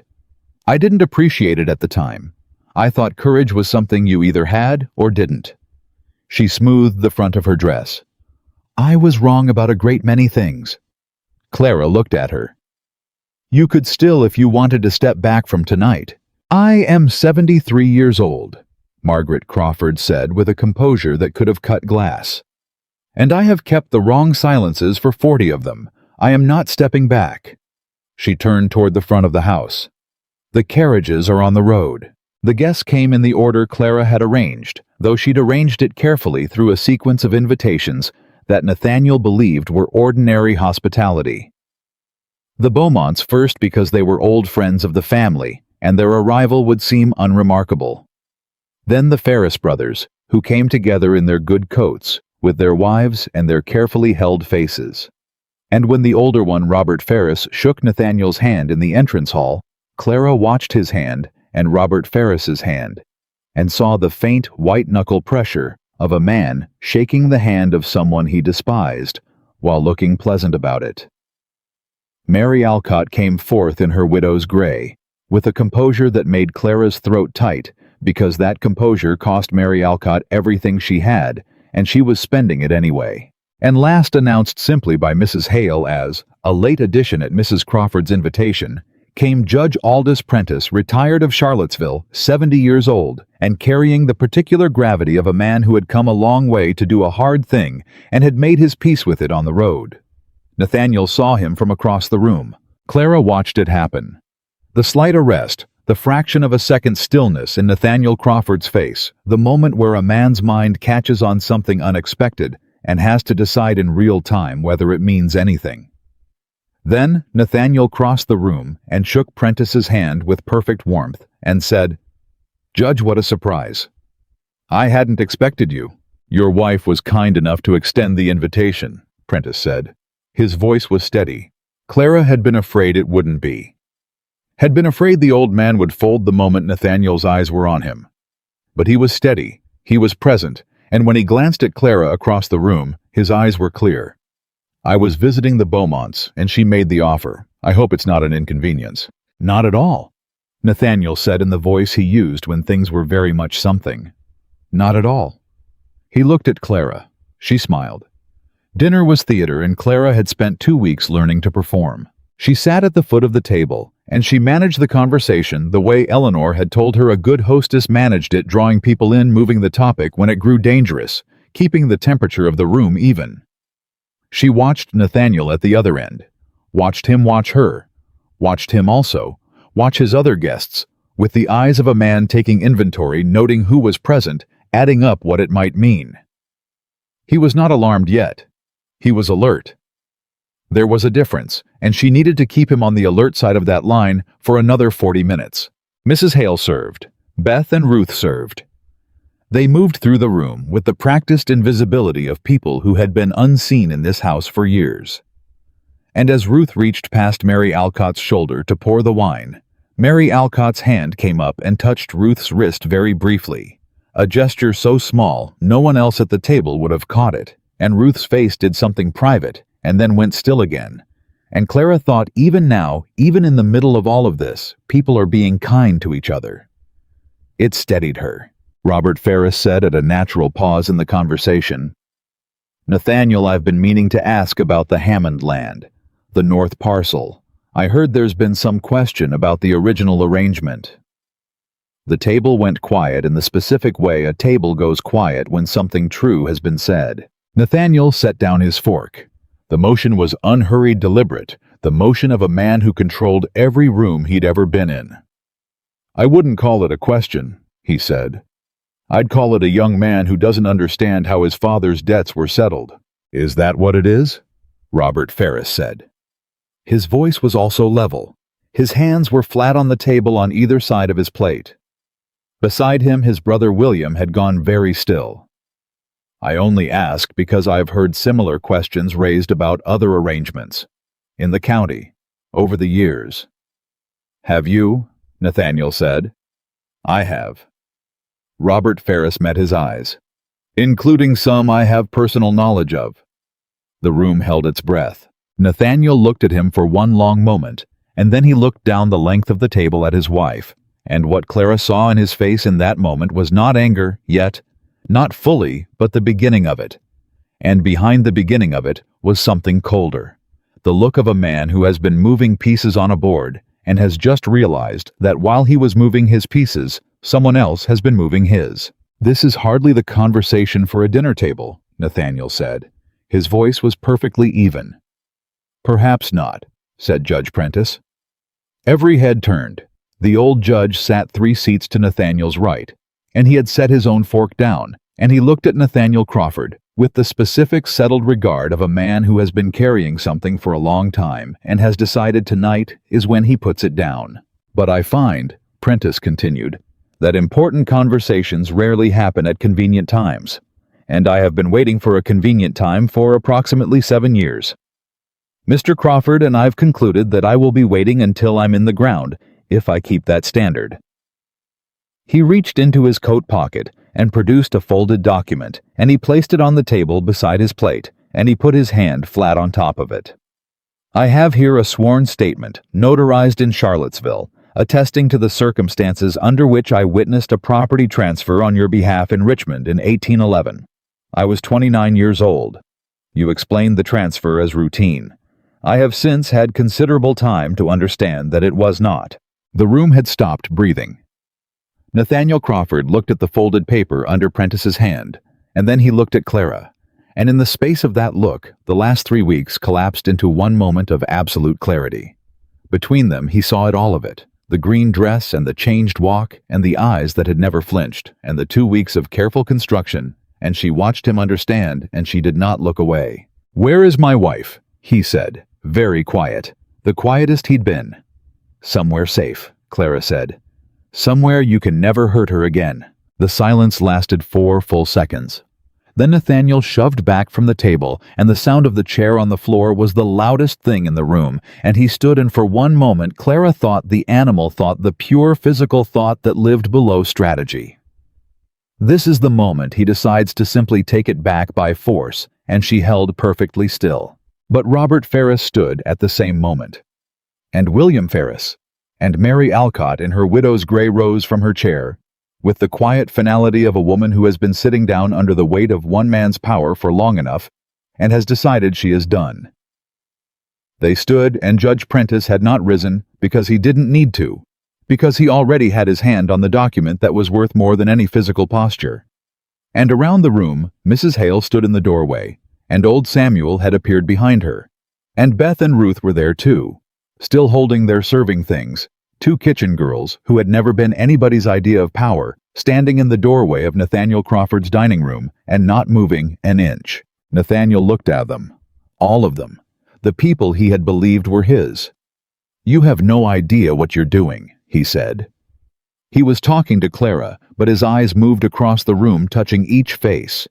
And what he found in each face was not what he expected, because what he expected was fear. And what he found was the thing that lives on the other side of fear, in people who have been afraid so long they've run out of it. "Sit down, Nathaniel," Margaret Crawford said. He turned to his mother. And for the first time in the evening, for the first time, Clara thought in a very long time, something in Nathaniel Crawford's face broke open. Not into grief, not into remorse, into a kind of naked bewilderment, because his mother had been the last wall, the last certainty, and she was standing on the wrong side of it. "You," he said. "Sit down," Margaret said again. Her voice was not cruel. It was worse than cruel. It was the voice of a woman who had made her accounting and accepted its results. "There are things to be settled tonight. Legal things with witnesses present. You will sit down, and you will hear them because you are still my son, and I will not see you make this worse than it already is by doing something foolish in front of a retired judge in half the county." She paused. "Sit down." He sat. Clara had not planned for that. She had not, in any version of the evening she'd constructed, planned for Margaret Crawford to be the one who stopped him, and the fact that it was Margaret, his mother, the woman who had enabled him. The woman who had managed his cruelties for 40 years. That was the thing that landed on him like nothing else had. She watched it land. She watched something go out of him, some central certainty, the way a fire goes out when the wood beneath it finally turns to ash. Judge Prentice unfolded his document. He read it aloud. Every word. The date, the location, the nature of the transfer, the names of the parties, the specific conditions under which he had been asked to witness, and what he had not been told. His voice was steady all the way through, the voice of a man releasing a weight he'd been wrong to carry. When he finished, Robert Ferris reached into his own coat and produced the notarized statement Clara had arranged, and he placed it on the table, and he said, "This is a sworn account of the conditions under which my brother and I signed over the eastern pasture in 1815. We signed under threat of foreclosure on a debt that had been artificially inflated in Crawford's ledgers, a fact we can demonstrate with our original records and 3 witnesses still living." He looked at Nathaniel. "We've kept every paper, Nathaniel. Every one. We're prideful men. We keep what proves we weren't wrong to trust." Mary Alcott was last. She stood by her chair, and she reached into the small bag she'd carried in with her, and she produced a single sheet of paper, and she said, "I am a widow with 3 children, and this is a conditional forgiveness of debt signed by Nathaniel Crawford in 1816, and witnessed under conditions I can also speak to, and I am prepared to speak to them before any magistrate who will receive me." She looked across the table at Crawford. "I did not want to be here tonight, Mr. Crawford. You should know that. I came because a woman I'd never met before walked into a situation that had nothing to do with her because her sister was being hurt, and she asked me to do something hard, and the least I could do was the same." Nathaniel Crawford looked at the table. His hands were flat on it. He was breathing. Clara could see him breathing slow and controlled, the control of a man who had not yet given up on finding the lever that would still move the room in his direction. He looked up at Clara. "You walked into my house," he said. "You deceived me for 3 weeks. You went through my private papers. You arranged this." He gestured at the room. "Whatever this is, a woman I've never met is not a credible—" "My name is Clara Whitmore," Clara said. "I am the twin sister of Eleanor Crawford, your wife. I came here because your wife came home to my father's house in July on a hired wagon, unable to walk properly with her arm wrenched and her face bruised after 4 months of marriage to you. She didn't raise her voice. She did not need to. I came here because she couldn't, and because someone needed to, and because the people in this room have been waiting for someone to walk in that door and tell them they don't have to be afraid alone anymore." She looked around the table at Prentice, at the Ferris brothers, at Mary Alcott, at Mrs. Hale in the doorway, and then back at Nathaniel. "You want to call what I did deception? Fine. Call it what you want. but every person at this table knows what you've done and is prepared to say so in front of the law, and that is not something you can manage your way out of, Mr. Crawford. Not this time." Nathaniel's jaw was very tight. He looked at his lawyer, or the man who had been his lawyer, who was sitting 2 seats down and had gone the color of old chalk, and was staring at the table in the attitude of a man deciding very rapidly how much he was willing to sacrifice to stay in this particular boat. "Simmons," Nathaniel said. "Say something." "Simmons." The lawyer cleared his throat. He was a small, precise man who had attached himself to Crawford's success because Crawford's success had been very reliable for a long time, and reliability was what small, precise men valued most. He looked at the documents on the table. He looked at Judge Prentice. He looked at Nathaniel Crawford, and he made the calculation that every man in that room who was still free to make it was making the calculation of which way this went and which way a man wanted to be standing when it arrived. "The Richmond document," Simmons said carefully, "if properly attested and admitted, does constitute a basis for review of the original transfer. The other statements, if they can be corroborated, raise questions about several transactions that my office did not have full information on at the time of—" He stopped. He straightened his coat. "I would advise my client to cooperate with any formal inquiry." Nathaniel looked at him as if he'd been struck. "There it is," Clara said quietly to no one in particular. That was the second crack, and the second crack was always the one that brought the wall down. What happened next was not dramatic. That was the thing about real collapse. Clara would think later it was not dramatic. It did not look like a man being defeated. It looked like a man sitting in a chair, while the room around him was quietly rearranged by people who no longer needed his permission to rearrange it. Judge Prentice spoke to Simmons in the low professional tones of lawyers discussing procedure. Robert Ferris folded his statement back into his coat with the care of a man who will be needing that document again soon and intends to keep it safe. Mary Alcott sat back down, and Mrs. Hale brought her tea, and the 2 women sat together for a moment in the quiet and said something to each other that Clara was too far away to hear and didn't try to. Nathaniel Crawford did not move from his chair. He sat with his hands flat on the table, and he looked at the center of it, and Clara watched him, and she thought about Eleanor saying, "He's cruel, like the weather, cold and patient and everywhere at once." And she thought about the 4 months of everything he'd done with that cold patience. And she waited for something, fury, threat, a final attempt to seize back the room. But what came was something she hadn't anticipated, something smaller, and in some ways more terrible. He looked at his mother. He looked at Margaret Crawford, who had sat back down at some point and was sitting very straight with her hands folded in her lap and her needlework still on the table beside her, untouched all evening.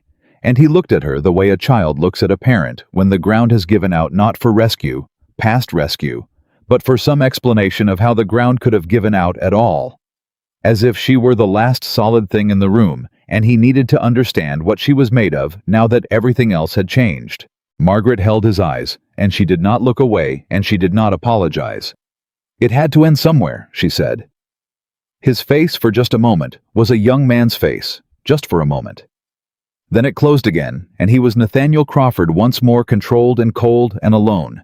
And he looked back at the center of the table, and he said nothing. Simmons arranged a formal meeting with the county magistrate for the following Monday. Judge Prentice agreed to remain in the area until then. Robert Ferris said in a voice that had iron in it that he would personally ensure James Hammond's statement was delivered to the magistrate's office by morning. Mary Alcott asked Mrs. Hale quietly in the hallway whether she might stay the night rather than take the road alone in the dark. And Mrs. Hale said yes without checking with anyone, the yes of a woman who no longer needed permission to answer that question. The guests left in clusters, and the house emptied, and Clara stood in the entrance hall and watched it empty. And when the last carriage had gone down the road, and the sounds of hooves had faded into the July night, she was standing alone in Crawford Estate, with Nathaniel still at the dining table, and Mrs. Hale in the kitchen, and Margaret in the east wing, and old Samuel in the stable yard watching the eastern road out of habit that had become something else now. She'd done it. She thought it plainly, and without ceremony, I did it. Not all of it, not the formal part, not the legal consequences that would take months to unspool the review of the Richmond transfer, The investigation of the foreclosure arrangements, the dissolution of Mary Alcott's conditional document. But the essential thing. The first thing. The thing Eleanor had said was impossible, that men like Nathaniel just won forever. Not this time. She went to the dining room door. Nathaniel was still there, exactly where she'd left him. He heard her in the doorway. He didn't look up. "What happens now?" he said. His voice was empty of everything it usually carried. Just words. "That depends on you," Clara said. "On whether you cooperate with the inquiry or make it worse for yourself by fighting it. On whether you let Eleanor dissolve the marriage without contest or force her into a legal proceeding." She paused. "And on whether you are capable of understanding that what you've built here in this county is not going to hold. Not because I came into your house, because it was never going to hold. Things built on fear don't hold. They just take a long time to fall." He was quiet for a moment. "She sent you," he said. "Eleanor sent you." "No," Clara said. "Eleanor told me not to come. She thought it was too dangerous. She thought you'd break me the way you broke her." Clara looked at the man who had sat at the head of his own table all evening and watched the world he'd built refuse to be his anymore. She was wrong about that, but she was right about you being dangerous. You are. You were. The difference is... She stopped and chose the word carefully. The difference is that danger only works on people who are alone. And no one in this county is alone anymore. Nathaniel Crawford looked up then. He looked at Clara Whitmore in his grandmother's green dress in the room where he had hosted and controlled and terrified and managed for 15 years.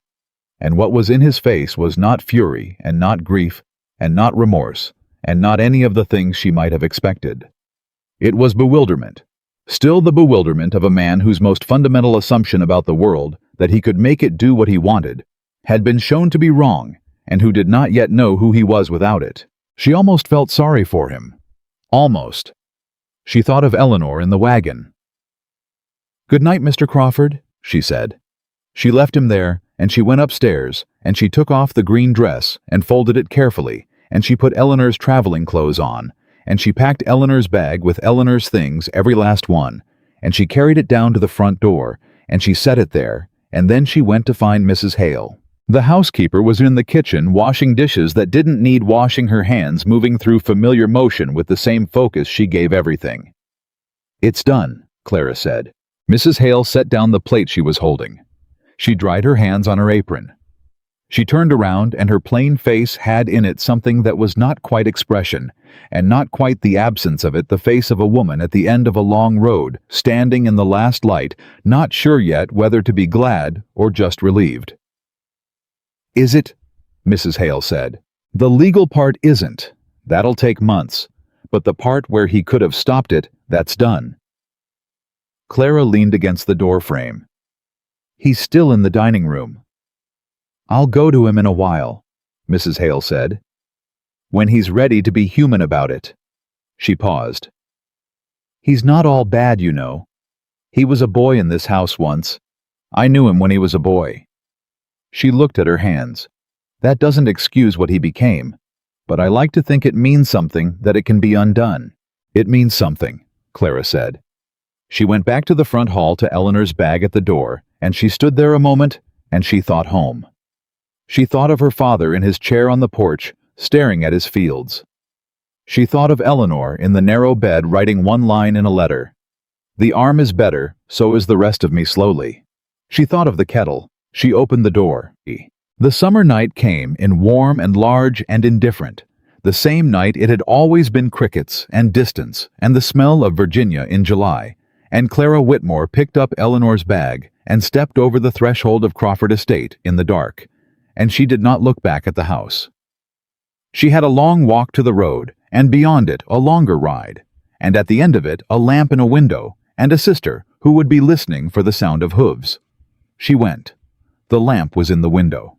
Clara saw it from the road, that single point of light in the Whitmore farmhouse, and something in her chest that had been braced for 3 weeks finally slowly released.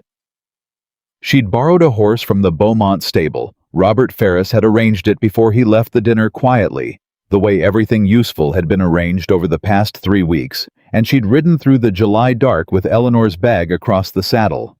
And now she was at the end of her father's road, with the light ahead of her and the Crawford estate somewhere behind her and the night pressing in warm on all sides. She didn't ride in fast. She walked the horse up the last stretch of road, and she let herself have those final quiet minutes, because she understood with the particular clarity that comes after something enormous is done, that the version of herself that had ridden out 3 weeks ago was not quite the same as the one coming back, and she wanted to be alone with that knowledge for just a little longer before the world started asking things of her again. The front door opened before she reached the porch. Eleanor came out in her nightgown and her bare feet, her arms still held close against her body, out of habit, even though the wrapping had been off for a week, and she stood at the top of the porch steps and looked at her sister coming up the road, and she didn't say anything. She just stood there, and Clara dismounted, and she tied the horse to the post, and she came up the steps, and the two of them looked at each other in the lamplight, for one long moment. Two women with the same face, one of whom had gone into a lion's den and come out the other side, and one of whom had spent 3 weeks in a narrow bed learning to sleep without flinching at every sound. And then Eleanor said, "You smell like his house." Clara laughed. It came out rough and a little broken, the laugh of someone who has been holding everything together for so long that the first crack of relief sounds like something tearing. "I'll burn the dress," she said. "Not the green one," Eleanor said. "I like the green one." And then she came down the last step, and she put her good arm around her sister, and Clara put both arms around her, and they stood like that on the porch of their father's house in the middle of a Virginia summer night, and held on, and neither of them said anything for a long time, because there was nothing that needed saying that wasn't already being said. Thomas Whitmore appeared in the doorway holding his own lamp, and he looked at his two daughters on the porch, and his face did the thing it did when he was feeling something too large for words. It went very still, and very old, and very grateful. "Come inside," he said. "Kettle's on." They sat at the kitchen table, the three of them, and Clara told it. Not all of it, not yet, that would take days, the full telling, the details, and the near misses, and the particular quality of the silences, at Nathaniel Crawford's dinner table, but the shape of it, the essential architecture. The dinner, the documents, the people who had stood up. Prentice and the Richmond fraud. The Ferris brothers. Mary Alcott in her widow's gray rising from her chair. Mrs. Hale in the doorway. Nathaniel's face when his mother told him to sit down and he sat. Eleanor listened with her hands wrapped around her cup, and her face moved through things that had no names. Not relief. Exactly. Not vindication.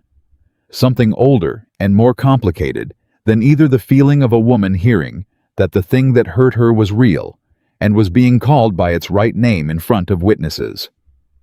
"Margaret told him to sit down," Eleanor said when Clara got to that part. She did. And he sat. He sat. Eleanor was quiet for a moment. "She knew," she said. "All along she knew what he was doing to me. She saw it. She said nothing." Her voice didn't change, stayed level and thoughtful. The voice of a woman who had done a great deal of thinking in 3 weeks of recovery, and had made her conclusions. "I used to think she was worse than him for that. The knowing and the silence." She paused. "I still think it was wrong, but I think she was someone who made herself small to survive next to a powerful man, same as I did. She just had 60 years of practice and I had 4 months. The difference is, she had enough left to do something at the end." Clara looked at her sister. "When did you get so wise?" "I've had nothing to do for 3 weeks but lie in this bed and think," Eleanor said with the ghost of something that was almost her old self, the dry humor, the quick mind. "Apparently that's what I needed." She met Clara's eyes. "Is it really over, the legal part?" "The legal part will take months," Clara said. "Simmons has already told him to cooperate with the inquiry. The Richmond fraud is solid. Prentice will testify, and it's documented. The foreclosure arrangements are shakier, but the Ferris statements are witnessed, and the original Hammond debt records exist. It won't all go smoothly." She paused. "But it'll go. And in the meantime, you're here, and you're not going back, and the man doesn't have the standing he used to have. The county knows. By Monday morning, the county will know." She set her own cup down. "A man like Nathaniel Crawford runs on other people's belief that he's untouchable. Take that away and a lot of the rest follows." Thomas, who had been quiet through all of it, spoke. "The marriage," he said. "Eleanor, can it be dissolved?" "Simmons mentioned it before I left," Clara said. "Nathaniel is not going to fight it. He's not in a position to fight anything right now, and a contested dissolution would require him to have the marriage examined in a proceeding, which is the last thing he wants with what else is being examined." She looked at Eleanor. "Simmons said Nathaniel would agree to a quiet dissolution on grounds of mutual incompatibility. It won't be fast, but it's a door." Eleanor was quiet for a long moment. Then she said, "A door is enough." She looked at the lamp in the center of the table, the ordinary farmhouse lamp. The kind of light she'd been looking at her whole life before. 4 months in a house full of finer things had shown her what it felt like to have everything but safety. "A door is more than I had 3 weeks ago." Thomas put his hand over both of theirs on the table, his old large farmer's hand covering his daughter's hands, and he said in a voice rough with everything he'd been carrying since July, "I'm sorry. I need to say it. To you, Eleanor. I need to say it plainly, and I need you to hear it. I signed you over to that man because I was drowning and I thought I was saving us, and I was wrong. I failed you. I will spend the rest of my life—" "Papa." Eleanor turned her hand over and held his. "You believed a man who was very good at being believed. You didn't put me in that house. He put me in that house. There's a difference." She paused. "I'm not saying it didn't hurt. I am saying that I know the difference between the man who deceived you and the man you are, and they are not the same man." She squeezed his hand. "So stop spending the rest of your life on it. We need you present, not penitent." Thomas Whitmore, who had not cried when the bank threatened, and had not cried when Eleanor came home in the wagon, and had not cried through 3 weeks of waiting, put his head down over his daughter's hands, and cried now, and they let him, because some things have to come out, and this was long overdue. Clara refilled the kettle. She was home. The days that followed were quieter than she'd expected, which was its own kind of strange.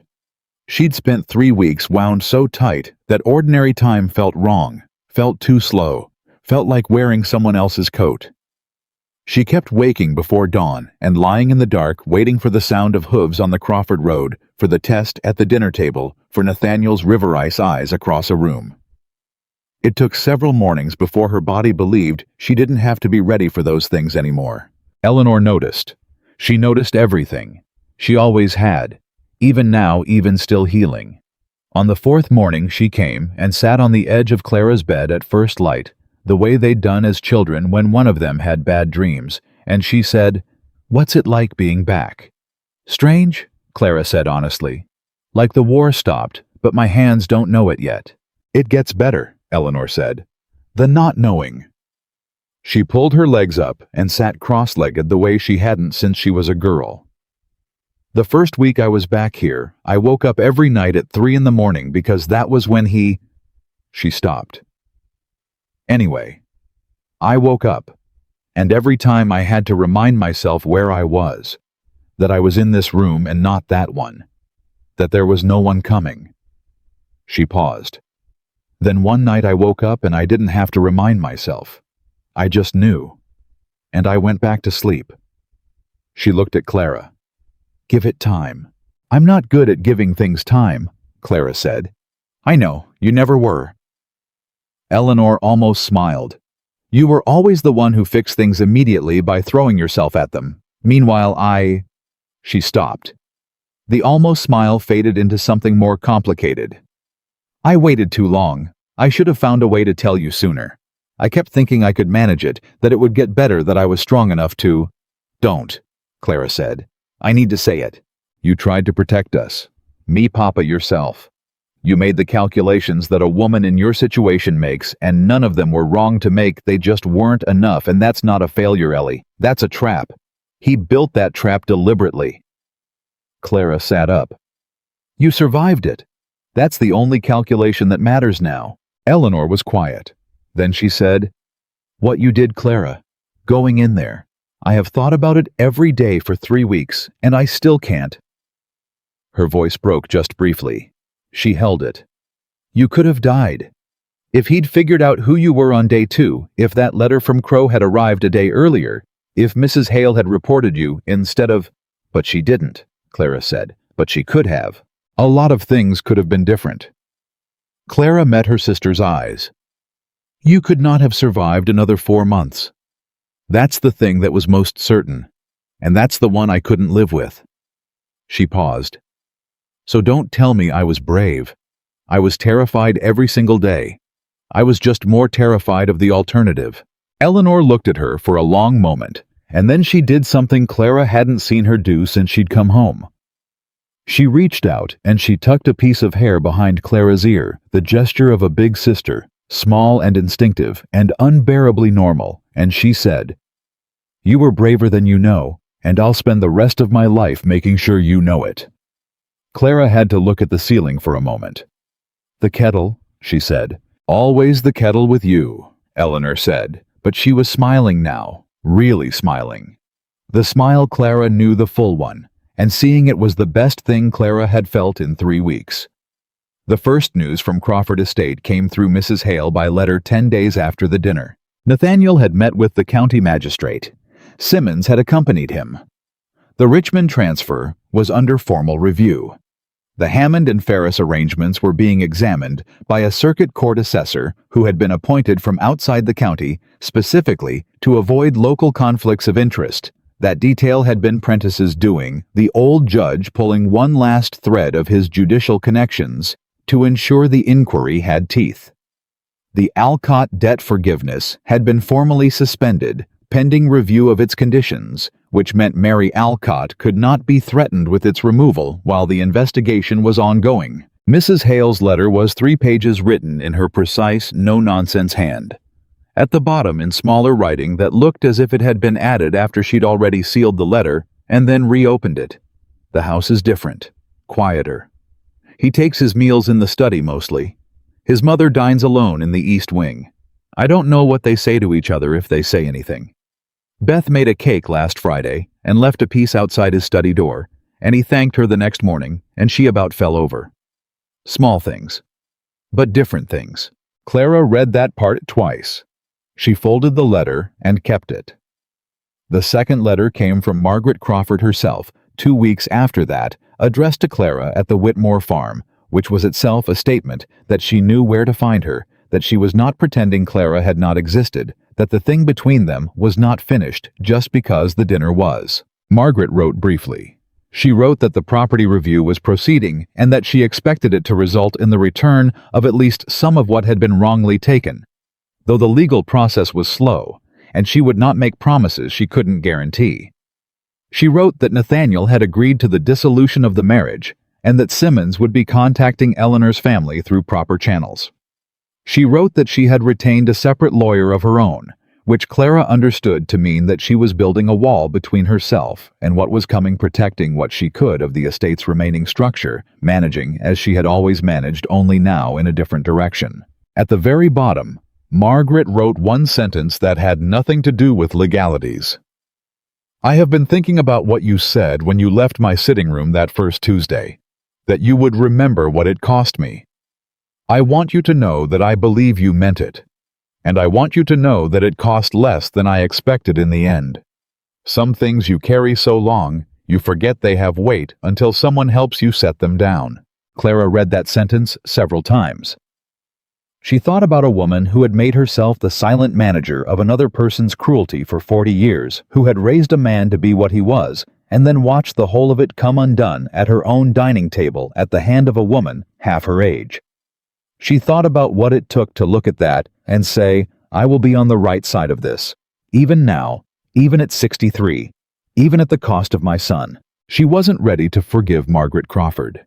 She didn't know if Eleanor would ever be. But she understood her, which was different from forgiveness and not nothing. She wrote back. She kept it brief. She said she remembered, and she thanked her, and she said that she hoped the house was quieter, in a way that served everyone in it, rather than just one. She meant it. Then the twist came that none of them had planned for. James Hammond rode out to the Whitmore farm on a Thursday morning in late August, and he was not alone. He came with a man Clara didn't recognize, middle-aged, travel-worn, with the look of someone who'd covered a lot of road in a short time, and had things to say at the end of it. He introduced himself at the door as Arthur Peel, assessor from the circuit court, and he asked to speak to both Whitmore sisters if they were available. Clara looked at him. "What is this about?" "The Crawford inquiry," Peel said. He was direct, which she appreciated. Specifically a deed of transfer from 1813 relating to the Whitmore Farm's eastern water rights. Clara went very still. She turned and looked at James Hammond, who had the expression of a man who had found something he'd been looking for without quite expecting to find it. "I was going through my father's papers," Hammond said, "after I gave my statement. I was looking for the Hammond records, the original debt figures, and I found the Whitmore deed came up in a set of correspondence my father kept from before the transfer. Before your father signed the note." He paused. "Clara, Crawford held the note on your father's farm 3 years before your father borrowed from the bank. He manufactured the debt. The original water rights transfer that Thomas Whitmore signed in 1813 was under the same conditions as the Hammond arrangement. Duress, artificial debt. And it's in writing." The blood left Clara's face. She sat down on the porch step without meaning to, and she sat there while the morning went on around her, and the information rearranged itself inside her, and she understood in one clean, awful, clarifying moment that her father had not simply been a good man who believed a convincing liar. Her father had been a target, deliberately chosen, and methodically entrapped, the same way Hammond and the Ferris brothers and Mary Alcott had been entrapped, and Crawford had done it years before Eleanor, years before the marriage, years before any of them had understood what kind of man he was. Eleanor had not been the price of her father's debt. Eleanor had been the reward for a con that had already been running for years. She sat on the step and she thought about her father in his chair on the porch, staring at his fields, saying, "I signed you over to him like a..." and never finishing the sentence. She thought about what it would do to him to know this, and she thought about what it would do to him not to know it. And she decided in approximately 30 seconds that her father was 60 years old and had spent the last months carrying a weight that wasn't his, and he deserved to put it down. "Come inside," she said. "All of you. We're going to need to sit down for this." Thomas Whitmore heard it at his own kitchen table from the circuit court assessor in plain official language, and he listened without speaking. And when Peel finished, Thomas sat for a moment with his hands flat on the table, the way Clara had seen Nathaniel sit the night of the dinner, but different. Not the stillness of a man losing power. The stillness of a man being released from a blame he'd been carrying in every bone. "He chose us," Thomas said. "Not a question, just the fact of it spoken plainly." "He chose you," Peel confirmed. "The record suggests he identified the farm as a target for the water rights in 1812. The debt arrangement was structured to ensure you would need to borrow within 2 to 3 years. It was not accidental. None of it was accidental."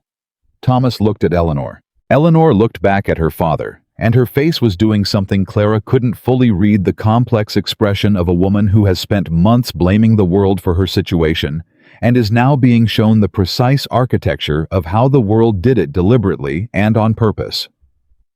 It was not comfort exactly, but it was clarity, and sometimes clarity was the better gift.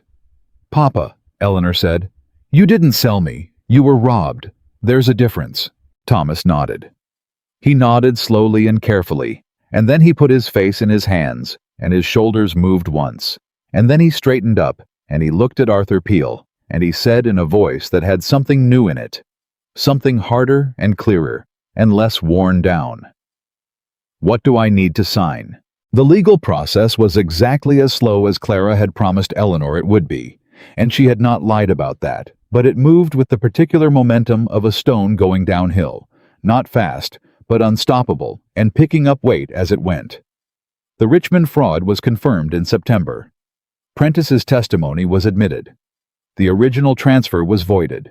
The Hammond and Ferris arrangements were reviewed and found to contain the same structural coercion, same artificial debt, same documented duress. 2 of the arrangements were unwound entirely. 1 was partially restored. It was not everything, but it was something, and something after years of nothing felt to the people involved very much like everything. The Whitmore water rights came back in October. Thomas Whitmore stood in the county clerk's office and received the corrected deed in both hands, and held it for a long moment before he folded it and put it in his coat pocket. And he walked out of the clerk's office into the October morning, and he stood on the street with his face turned up, and Clara, standing beside him, did not say anything because some moments were not for talking. The dissolution of the Crawford marriage was finalized in November quiet and without contest, processed in a county court on a Tuesday when no one important was watching, which was exactly how Eleanor had wanted it. Eleanor herself had not gone to the proceeding. She'd stayed home, and when Clara came back with the paper, she was at the kitchen table with a cup of tea and a book she hadn't been reading, and Clara set the document in front of her. And Eleanor looked at it, and then she picked it up, and she held it the way her father had held the deed with both hands, and she read every word. Then she set it down very carefully. "Is that how you feel?" Clara asked. "Is that what it feels like?" Eleanor thought about it honestly, the way she'd been doing everything since July, with a directness she hadn't had before, the directness of a woman who had been through something and had come out the other side without the luxury of pretending. "It feels like putting down something very heavy," she said. "I thought it would feel like more than that. I thought it would feel like, I don't know, like winning. But it just feels like setting something down." She paused. "Maybe that's enough. Maybe that's the whole thing." Clara sat across from her. "Is it enough for you?" Eleanor looked at her sister across the kitchen table of the house they'd grown up in, and she considered the question seriously. She thought about who she'd been in April, the woman who'd ridden toward Crawford Estate in a fine carriage, thinking that a good marriage was the only safe place a woman in her position could land. She thought about who she was now in November, with a dissolved marriage and a healed arm, and a father who was standing up straighter than he had in years, and a sister who had walked into a lion's den for her and walked back out with the lion's teeth in her pocket. She thought about Mary Alcott, who had written to her last week with the news that the conditional debt was formally dissolved, and who had signed the letter with gratitude and some hope, which I had run out of, so thank you for the loan of yours. She thought about Mrs. Hale's letter, the part about Beth's cake and the thank you through the study door. "I don't know yet what enough looks like," Eleanor said. "I think that's all right. I think I spent a long time believing I knew exactly what my life was supposed to look like, and that made me easy to trap because I was so busy trying to fit into the right shape that I didn't notice the shape had bars in it." She wrapped her hands around her cup. "I don't know what comes next. That used to terrify me. Right now it mostly just feels like—" She paused, finding the word. "Space. Like there's room now. For whatever it's going to be." Clara nodded slowly. "That's not a bad place to be." "No," Eleanor said. "It's not." The last letter came in December from Mrs. Hale, shorter than the others. It said that Nathaniel Crawford had left Virginia. He'd arranged the transfer of the estate's management to a solicitor in Richmond, and had departed for the north destination unknown to the household, though Mrs. Hale's letter had the dry, unsurprised tone of a woman who had seen this particular kind of man before, and knew that when they finally ran, they tended to run far.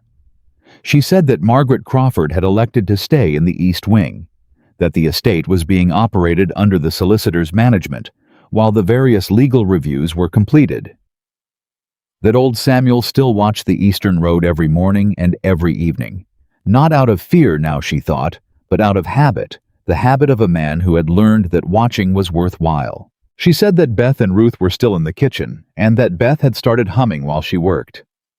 Clara read that last part to Eleanor over breakfast, and Eleanor put her head down on her arms on the kitchen table and laughed, really laughed, the full sound of it filling the small kitchen.